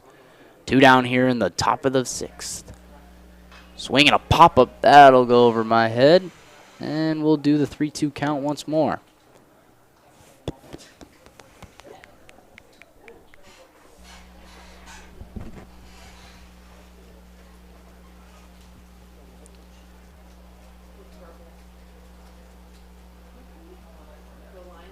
Kowalski against Boudet. Kowalski comes set, kicks, fires, swing a shot to left field, slicing. Pretty easy play though, and Kowalski with another 1-2-3 inning here. We'll go to the bottom of the 6th. Webster up 3-2.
Welcome back to the Golak Sports Network as we have a pitching change here for the WashU Bears at the bottom of the sixth. It's junior 6'1" Kyle Coates, right-handed sidearm / submarine pitcher. It's one of their go-to pitchers out of the bullpen for WashU. He's a junior who has 21 2/3 innings this year with a 3.74 ERA. He's named All-Conference twice in high school, had 154 strikeouts on 132 and a third innings with a 1.96 ERA. Only 36 walks in those innings as well, so able to control despite the funky movement. See how Webster can combat Mr. Coates.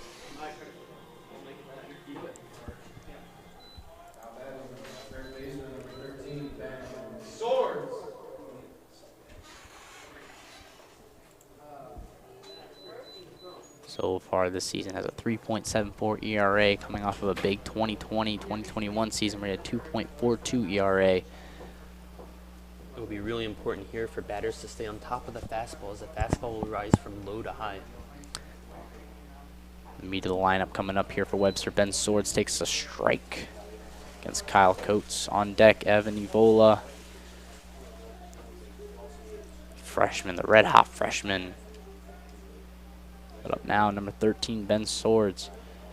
Trying to look to get something going. Has looked a little lost at the plate so far through two at-bats, excuse me.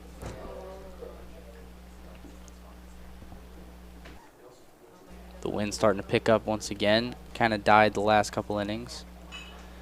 Swords hits it to right field. That one's slicing, and it is going to go foul. A diving attempt, though. Almost made from Brogan O'Connor. Sort of near the bullpen in the bench area on the right field foul side. Almost a sliding play there from number 33. Instead, Ben Swords getting another life here on a 1-2 count.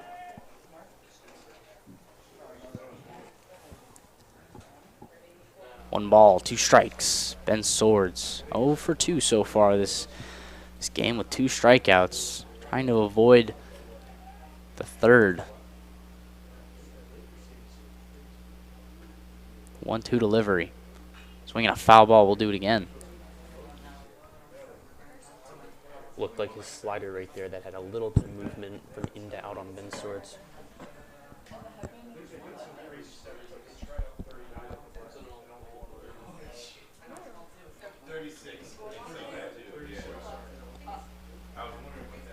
Do the 1-2 again. Coates kicks, deals. Swinging a chopper to second. Bouncing ball, and Swords is set down. It's 4-3 there on the play. We have 1 out in the inning. Evan Evola, a lefty freshman. Red hot right now. Had a big double in the first inning. Part of that 3-run, 2-out Webster rally. At the bottom of the first, Webster's yet to score since then. 5 scoreless from WashU's pitching. And if anybody can get it going, it's Mr. Evan here. His coach working quickly, starting to kick and everything while Evola was still swinging his bat, trying to get settled down. Evan was not ready for that. I think the umpire should have called that pitch. Really quick pitched him there, and Evan's really up on the plate, and the pitcher's all the way to that side of the rubber as well. Coach with 2 quick strikes. Evola has to change his tempo here and change his way he's going to attack Coates here. 0-2, 1 out. Coates will step off. Coates is really trying to mess with Evan Evola's timing, as both will step back in. Evan in the box and Coates on the rubber. Very important for a big hitter like Evan Evola. Is all about his timing. And Coates steps off again. Coates, quick pitching, swing and a miss. Evan Evola strikes out. Quick pitch there from Kyle Coates. And he set down the first 2 Gorlocks. And the meat of the lineup providing no insurance for the Gorlocks pitching. Still only 3-2. Parker wheeled. He homered back in the first inning. Snuck one over the left center wall. Used that wind to his advantage. But after that, it's been quiet for this Webster offense. He'll take one low from Coates, 1-0.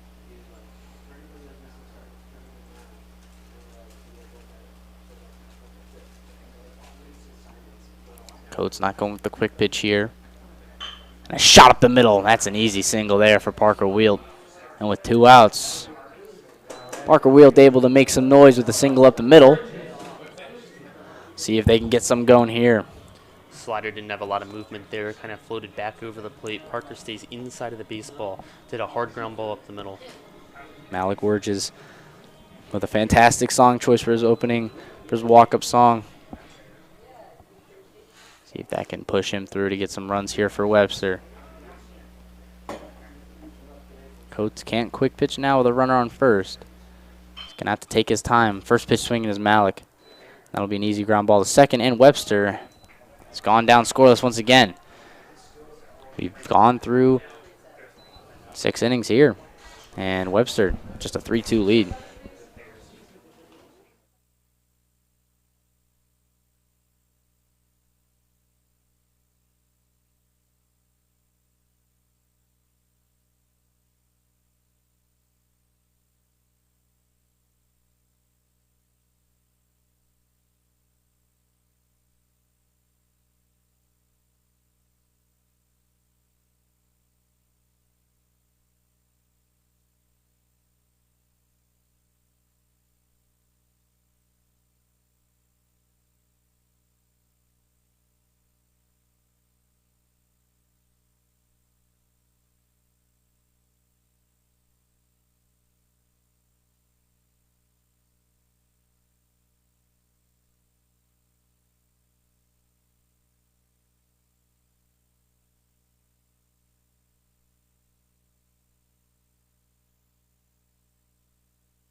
And welcome back to the Gorlock Sports Network. Webster clinging on to a 1-run lead here in the top of the 7th. It's getting pretty late. WashU trying to strike against Ben Kowalski, who's been one of, if not the best Webster relievers so far this year. He's been that go-to guy. He'll go back on the mound here to start the top of the 7th. And WashU will retaliate with not Jack Miller.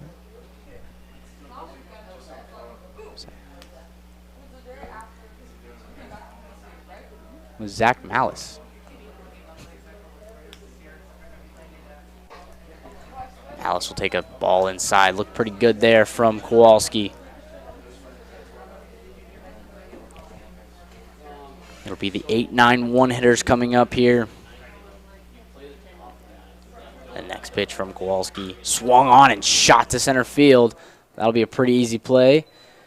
And 1 out here for a ball inside. Good strike, though, from Malice.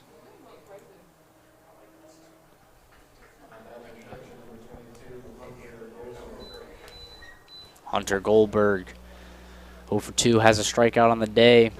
Trying to change things here as the 9-hitter on deck, Mr. Van Kirk, who's been on base 3 times. It'd be key here for WashU to not have the guy who's been on base 3 times come up with 2 outs. It's not what you want. Goldberg really trying to fight his way to get on base. Took a ball up. Next pitch from Kowalski. Swing and a miss. Goldberg whiffed right through that one.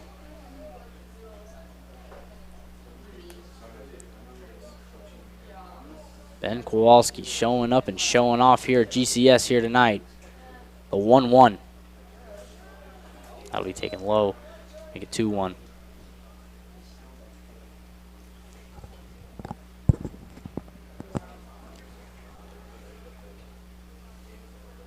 Two-one delivery. Swing and a miss. Another good pitch there from Kowalski. Kowalski with 4 strikeouts so far in his duty of work once again. Looking for number 5. Expect the slider right here with 2 strikes. Sitting slider. Steady does. Goes right down the middle. Swing and a miss. Goldberg goes down. The 5th victim from number 38, Ben Kowalski. 2 outs here in the inning. That's not what you want if you're WashU. Tim Van Kirk, 2 singles, 1 infield hit, 1 shot up the middle. Also has a walk today. He's been the best hitter so far for WashU with 2 outs.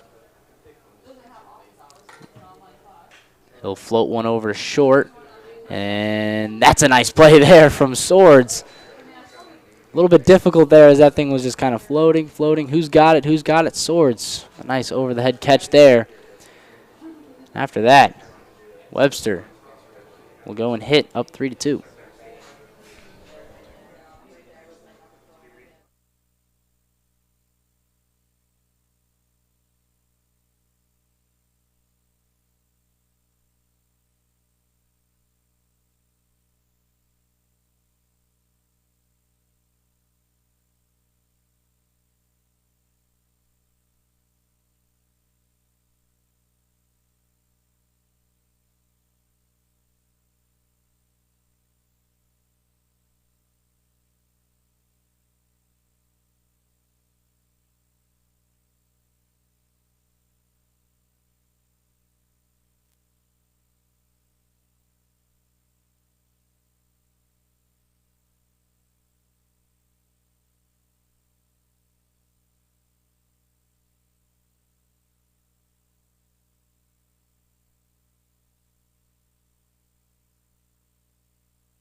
Alrighty, welcome back to the Webster Gorlock Sports Network.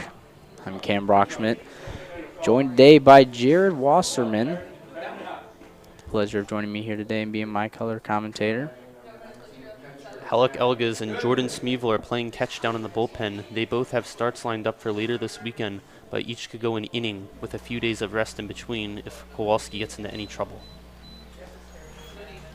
Zach Goodman will lead off here, trying to figure out Kyle Coates, who had a pretty nice inning against Webster. Trying to replicate that here in the bottom of the 7th. First pitch to Goodman. Thought about it. Takes that one for a ball.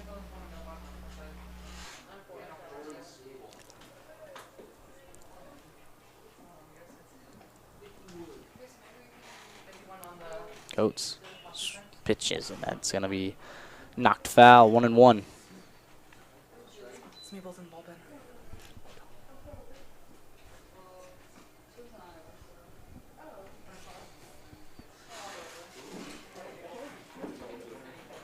The 1-1 delivery from Kyle Coates.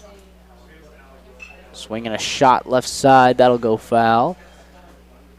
Coates able to get Goodman to a 1-2 count. That ball was hit on top of the Gorlock locker room. That ball could have been trouble if it stayed fair. The wind has slowed down since the first inning, but still blowing pretty heavily on the left side. The 1-2 delivery from Coates. Swinging a shot up the middle. Oh, what a play there.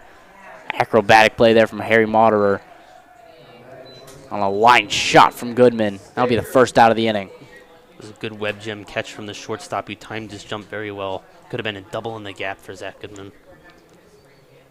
And after that nice acrobatic play, Matt Staker follow up here. Had a good swing his last time out. Just unable to catch the lucky wind bouncer, the lucky strike.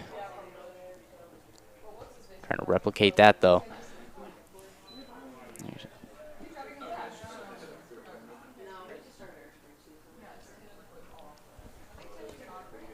Take a first pitch strike. Coates comes set. Kicks and fires. Just a bit outside.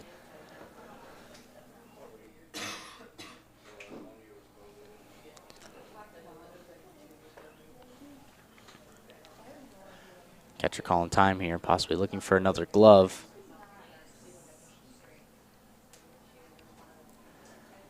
Bottom of the 7th, Webster 3, WashU 2.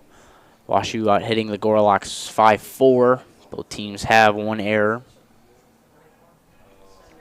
There's only been one run scored since the first inning, and it was a 1-run by the WashU Bears in the top of the 4th. Ever since then, it's been scoreless. Great pitching so far from both sides. Coates, one of those pitches, that ball is struck deep to left field. Going back, and that one is out of here. How about Staker there with a big shot? That's a Matt Staker home run right there, an off-speed pitch. He's able to just get enough of it, hit it into the wind. That's going to clear the left field wall. And the bench is ecstatic right now. Matt Staker with his first of the year. Had a good swing his last at-bat, but that was more of like a gap shot double. That one cleared the wall in left field. Puts the lead to 4-2 here in the bottom of the 7th. What a shot there. And Coates trying to speed things up there with a nice quick pitch, but it just goes outside. How about that for insurance here in the bottom of the 7th? The 1-0 pitch. Make it 2-0. Coates a little razzled after that home run. Just a good turn there from Staker. As you look up at the flag, it's blowing a little bit harder. That'll be the first strike. 2-1.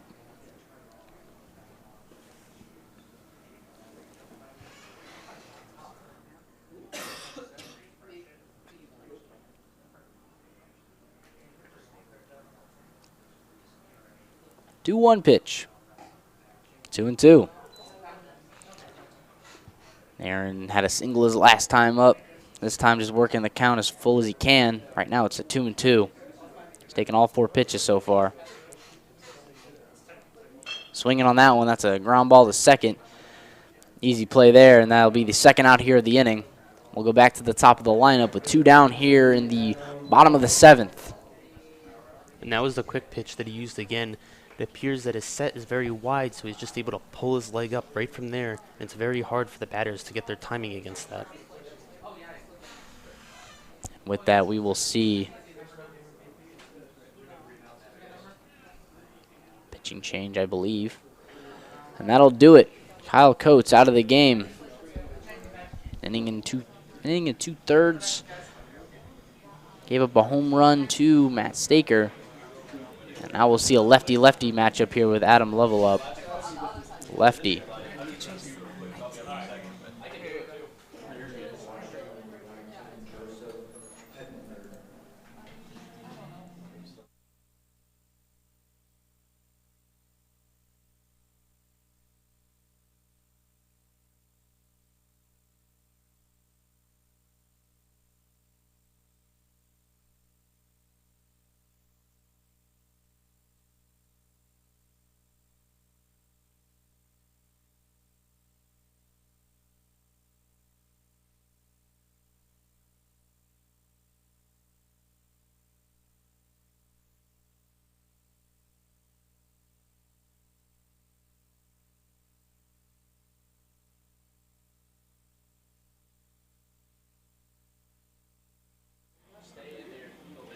And with this pitching change, we have 6'1" lefty Joseph Hettinger. A junior out of Torrance, California. Has made 8 appearances so far this year. Is 2-2 with a 5.79 ERA. Brought in just for this lefty matchup, most likely. In 18.2 of innings, has 18 strikeouts. He's just one of those lefties that He has let up 12 earned runs, though, this year, however, which equals a 5.76 ERA. Here's the lefty-lefty matchup to Adam Level.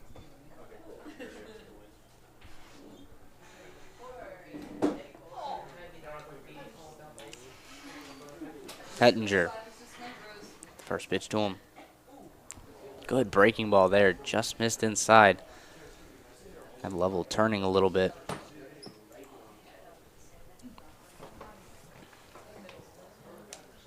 Bottom of the 7th, 4-2. We had a Matt Staker home run to left field. That pitch Just misses as well. 2-0 here. Back with the slider there again, just missed outside.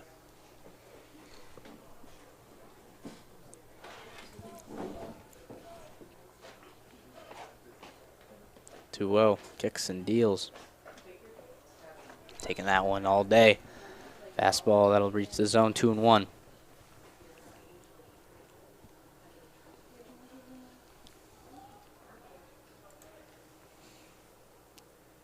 2-1 from Hettinger. Level swing in there, and that one will go foul. Slicing. That'll make it a 2-2 count here with 2 outs. Level has a strikeout today. Also a walk, 0 for 2. Other than that,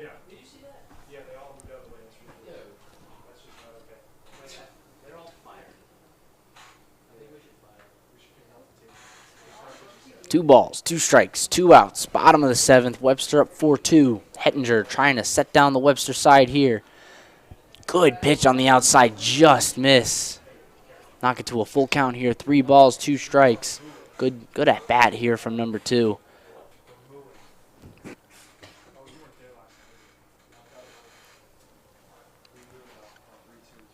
Three-two once again. Here we go. That one is breaking ball. Sky foul. Do the full count again. That was a slider right there that came back in the zone. Good job by Adam not giving up on that pitch and just fouling it off, throwing his hands at it. And he'll stay alive for the 3-2 pitch. 3 balls, 2 strikes. We'll do the count again. Adam Lovell. Pitch from Hettinger. Another breaking ball. That one will miss. And the leadoff hitter for Webster will draw a second walk of the day. Now we have A.J. Smith.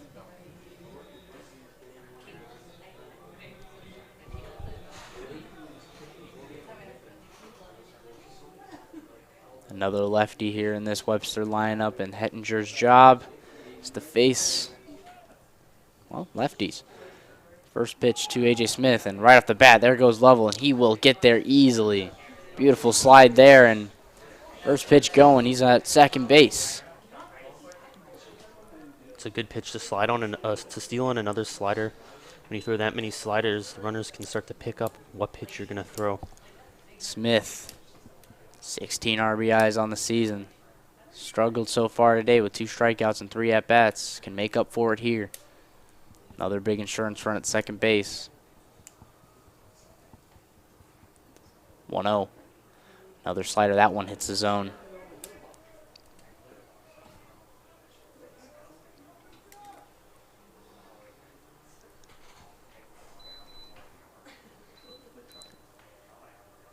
Two outs here in the inning. Lovell on second after a steal. Hettinger trying to end this inning here. Pitch just misses.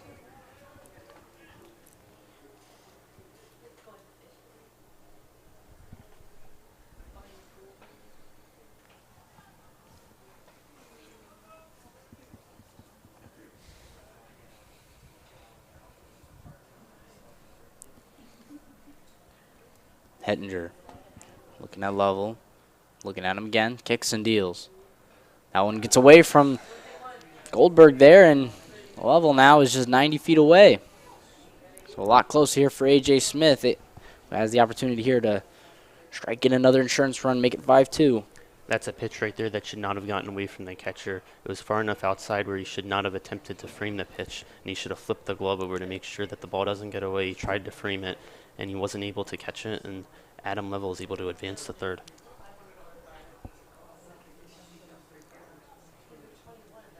Adam Lovell at third. A.J. Smith up at the plate. Pitch.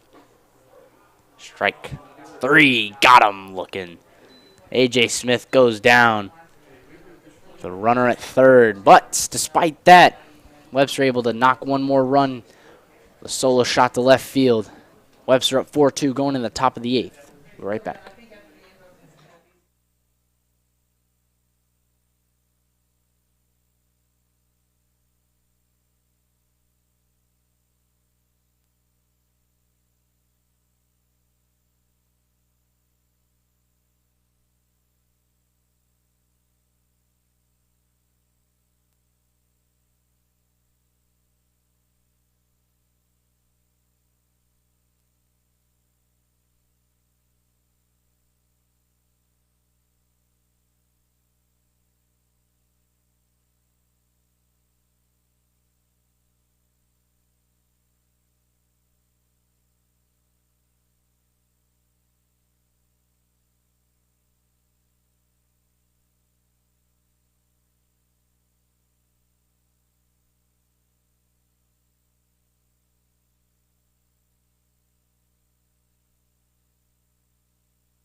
Alrighty, folks, welcome back. Top of the 8th, 4-2 Webster, trying to close this thing out. The man, the myth, the legend, Ben Kowalski back on the mound. And we have a defensive replacement at second base, freshman Nate Mosqueda, who's been going in late in games he's a sure-handed second baseman. He's going to go in to hopefully secure the win for Webster. He had a little scare last Sunday. He got hit by a foul ball in the dugout. His first start of his career at Webster, he had a bruised shoulder in his non-throwing arm, but it looks like he's good to go today. Kowalski looking to shut this door, shut things out. Webster's bullpen is up and going, though. See how they handle that. First pitch fouled away.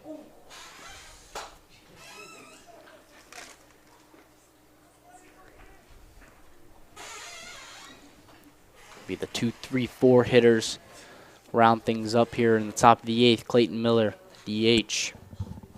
0 for 3 so far. Pitch from Kowalski. Strike 2.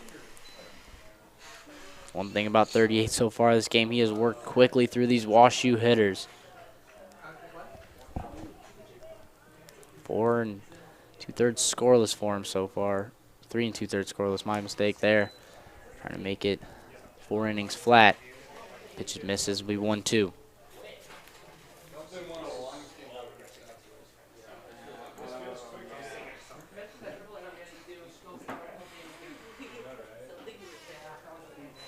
That pitch misses as well, 2-2.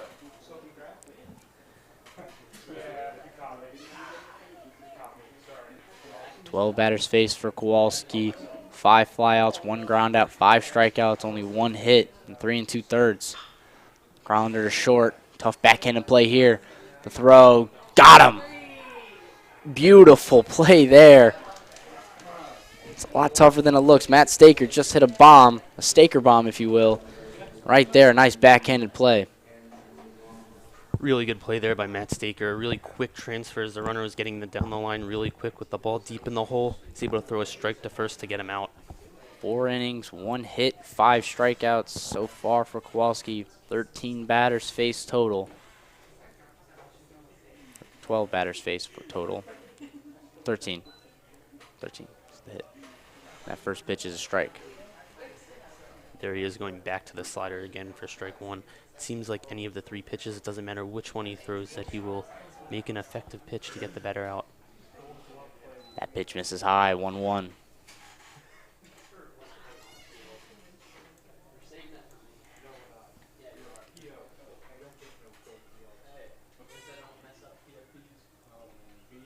Kowalski the pitch.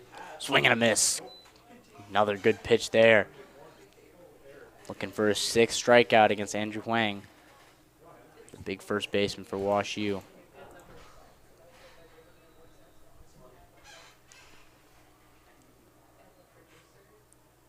Huang has a hit so far today, and right there, swing and a miss.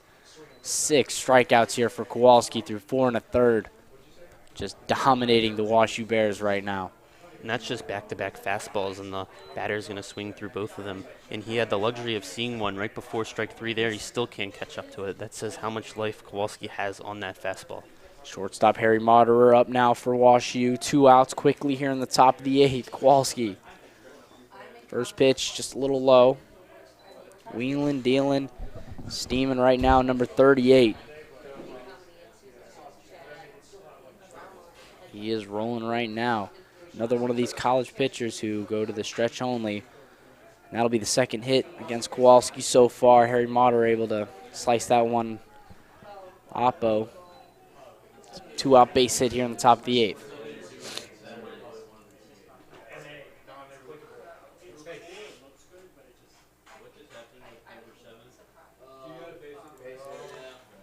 And that'll bring up Jack Miller, number 12, the left fielder. Scored a run on his walk that he had earlier today. We'll have a mound visit. 2 outs here in the top of the 8th.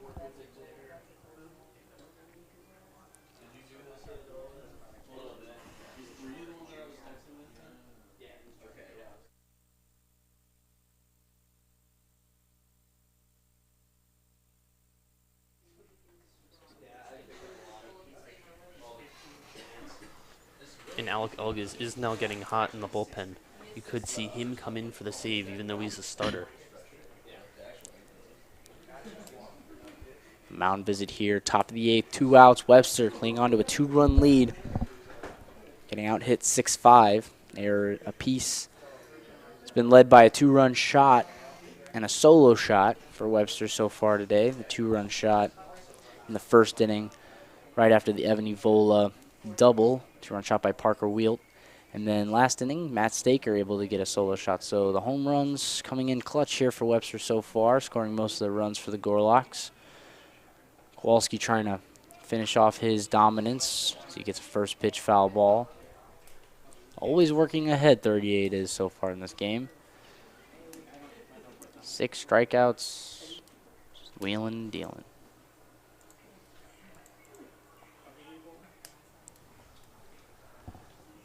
The 0-1 offering. Swinging a shot to center field. It'll be a pretty routine fly ball, and Kowalski, 4 2/3, only 2 hits given up. So once again, the workhorse dominating. It's 4-2 Webster going to the bottom of the 8th.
Bottom of the 8th here, Webster University up on top against WashU 4-2. Closing this one out, we have a pitching change, number 35, the 6'4" senior, Matt Lopes out of Jupiter, Florida. Place where the Cardinals play spring training. Come in to pitch, trying to hold it to just a 1-run lead. And in 6 appearances so far this year is a 5.65 ERA. And he'll have to face some tough competitors. Ben Swords leading things off for Webster. Based on his warm-up pitches, it looks like he has a lot of moving parts, especially in his arm, a lot of arm action. So it's going to be important that batters really zone in on the ball. Pitch taken low, ball 1.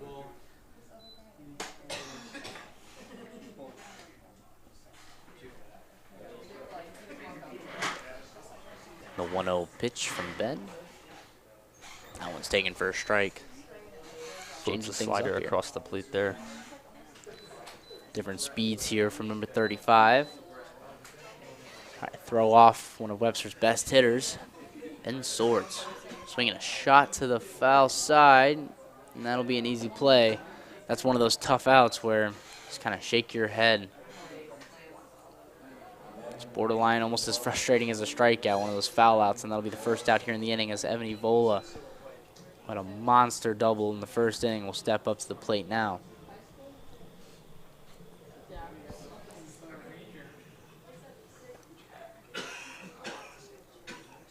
First pitch. Take that outside, ball 1.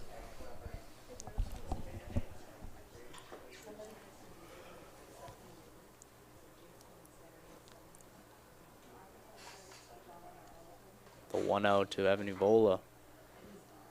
Possibly could have been a strike there. Catcher fumbled it a little bit. It'll be 2-0 nonetheless.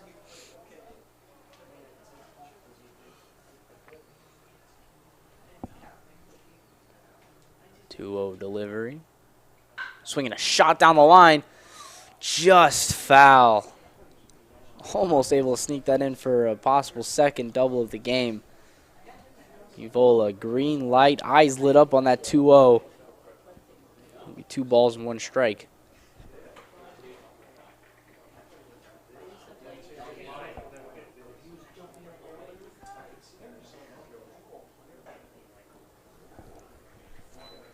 That'll make it a 3-1 count now. So Uvola trying to get on any way you can. Key in this game is to pad the lead as much as possible, get as much insurance as you can. Pitch is fouled away. Lope's able to shift it to a 3-2 count, work it back. Another big swing there from Evan, looking to do damage, just missed it though.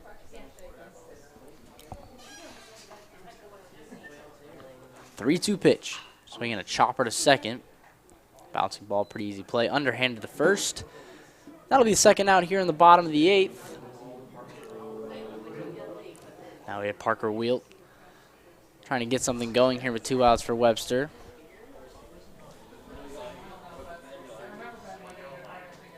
Had a 2-run shot to left center field in the first inning. Besides that, big chunk of the order has been pretty quiet. See if we can get something going here. Parker, though, his last time up did have a single after a pretty quiet Webster offense. He's 2 for 3 so far today. Strikeout and 2 RBIs with that home run that I mentioned. Takes the first pitch as a strike, the next one. That one's up.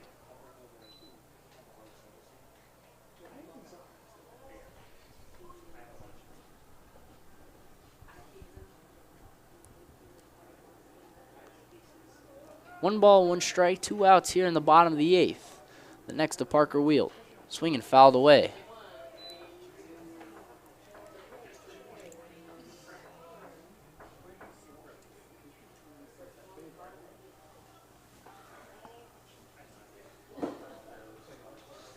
One-two delivery. Parker Wielt swinging a chopper to first.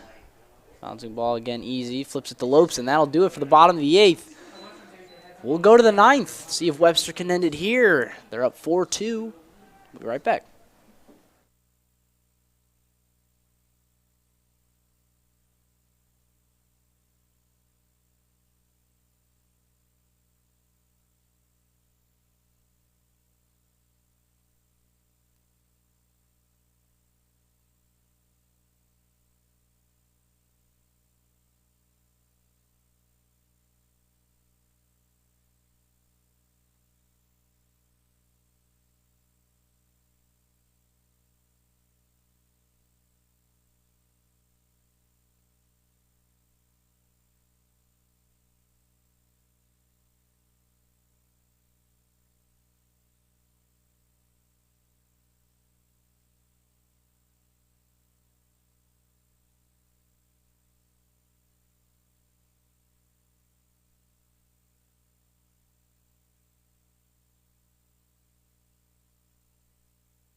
And welcome back to the Golak Sports Network.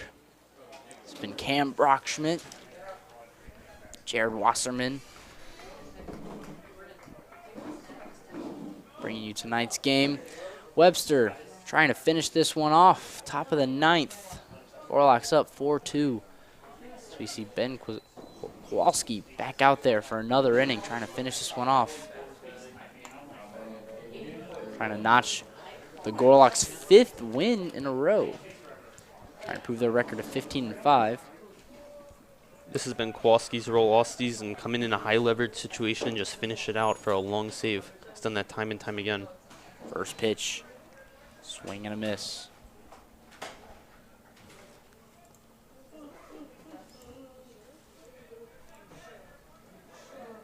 Caden Bernhard is now up at the plate. Another swing and a miss there for Kowalski. Caden coming in, Subbing in for Brogan O'Connor. Had a pretty nice double, though, earlier in the game. Top of the fourth. Caden facing an 0-2 count. The pitch just outside. Good throwaway pitch, though, trying to get him to chase.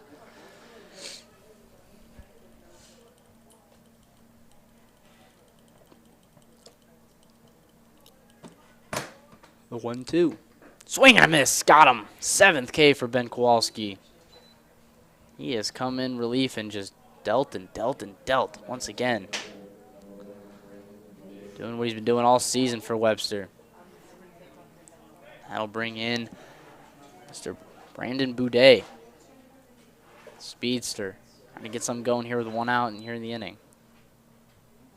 First pitch to him. Swing and a miss.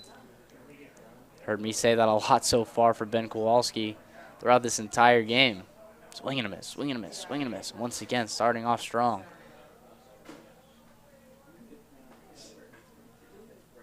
Next one, up and away.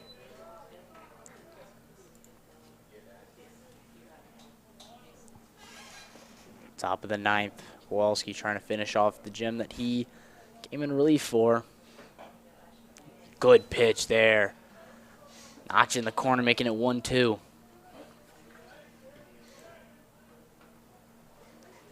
Looking for strikeout number 8. Can he get it? A 1-2 pitch. Whew. Pretty close there. Make Looks it like 2-2. he's squeezing him a little bit on that pitch. That fastball looked like it came right across the knees for a strike. 2 balls, 2 strikes. Can he get number 8? The pitch from Kowalski. Swing, and that one goes foul.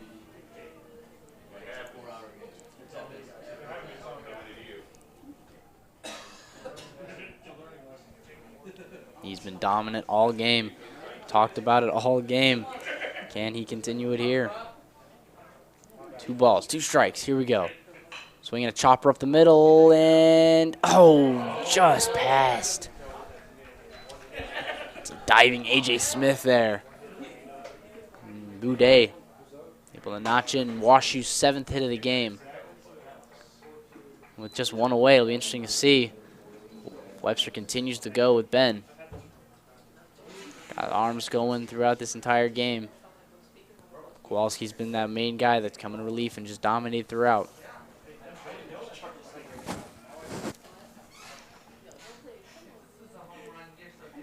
First pitch, strike 1. Zach Malice 0 for 3, has a strikeout on the day. Goldberg on deck. Bottom of the lineup here for WashU. Tying run at the plate. Runner stays. Good block there from Goodman.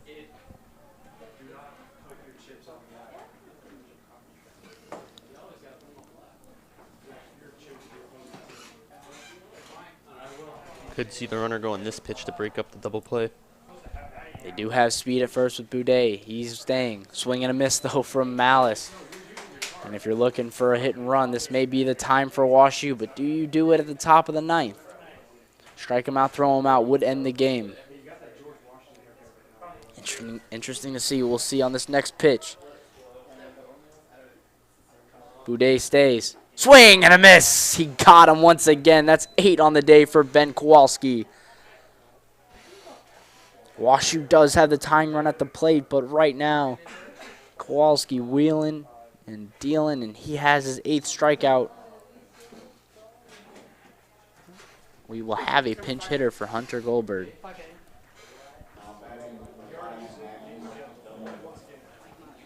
Goldberg has been struggling on the plate a little bit this year. Magnus Dunn coming in hit, the sophomore. Has had a pretty good season so far hitting wise. 396 so far in the year. Smacks that one foul. 396 batting average, 458 on base percentage, and 53 at bats / 17 games so far this season. He's been a dangerous hitter all year. The 0-1, set a check on the runner. We might see him go sometime at this at bat, but in this situation, Might be a little risky. Webster currently at 14-5. They can hold on, be their 5th straight win, and they will be at 15 wins, 5 losses going into this weekend. It's a ball up and away. Have a big weekend this coming up, and it'll be a long one as well for the boys.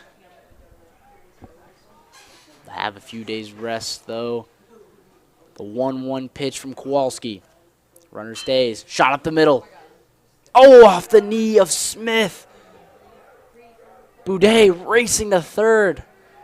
And now the tying run is at first base. Magnus Dunn. The sophomore who's had a fantastic year continues the game here for WashU. The go-ahead run at the plate. Tying run at first. Scary situation here for Ben Kowalski. That's a tough play right there for Nate Mosqueda, as it would have required a diving effort to make the play. Couldn't come up with it. Now you have first and third with 2 outs. Runner on first could steal coming up here to put the tying run in scoring position. Ben Kowalski will have a mound visit here, first and third, and both runners have speed as well. And it looks like that will do it for Ben Kowalski. What a game he has pitched, and he will be welcomed by his teammates. Fantastic outing for Sir Ben. 5 1/3, 8 strikeouts, 4 hits, 6 flyouts, 2 groundouts, as he is welcomed by his bench. Handshakes everywhere. And with a 4-2 lead, we'll have ourselves a pitching change. We'll be right back.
And now coming in to pitch for the Gorlocks is Alec Elgas in a save opportunity. Last year, what put him on the map as one of the best D3 pitchers in baseball was his performance at WashU last year, coming in late in game, throwing 5 innings in a Webster loss.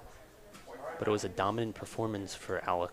And what you'll notice about him is his violent leg lift followed by a nasty curveball that's very deceptive to go along with a mid to high 80s fastball. Look for him to use that pitch mix here to get the save for the final out. Just needs 1 out, but up now is the best hitter so far today, Tim Van Kirk, able to get on base 3 times. With speed everywhere. It'll be interesting to see how WashU plays this one out. First pitch, looking, strike 1. A ball in the gap might score 2, depending on where it is. But only needs to get 1 out. That's the good news here. Alec Elgas. Like he said, very dominant pitcher here in D3. Inside, 1-1. Bit of a sweaty last inning after 2 outs. Seemingly 2 quick outs with just a runner on first. They had a pinch hitter come up. Seemed all but done. But then, Sir Dunn hit a single, driving at the first and third with 2 outs. And Tim Van Kirk, the top of the lineup, coming up. Runners going. Goodman the throw down, and that'll go into the outfield. Blink and you'll miss it, and guess what?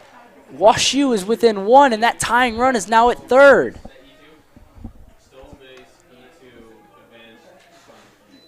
Stolen base. then a missed throw there from Goodman. And that is not what you want if you are Webster right now. That is a rare thing that comes out of this Gorloks team, a mistake like that, especially this late in the game. And now WashU is buzzing right now.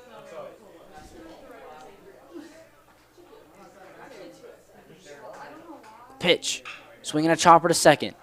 Smith. And that'll do it. Despite sort of the heart attack, sweaty ending, the Gorloks holding on here. 4-3, getting out hit 8-5 as Elgis comes in and gets that last out save. But what a pitching performance from Ben Kowalski today.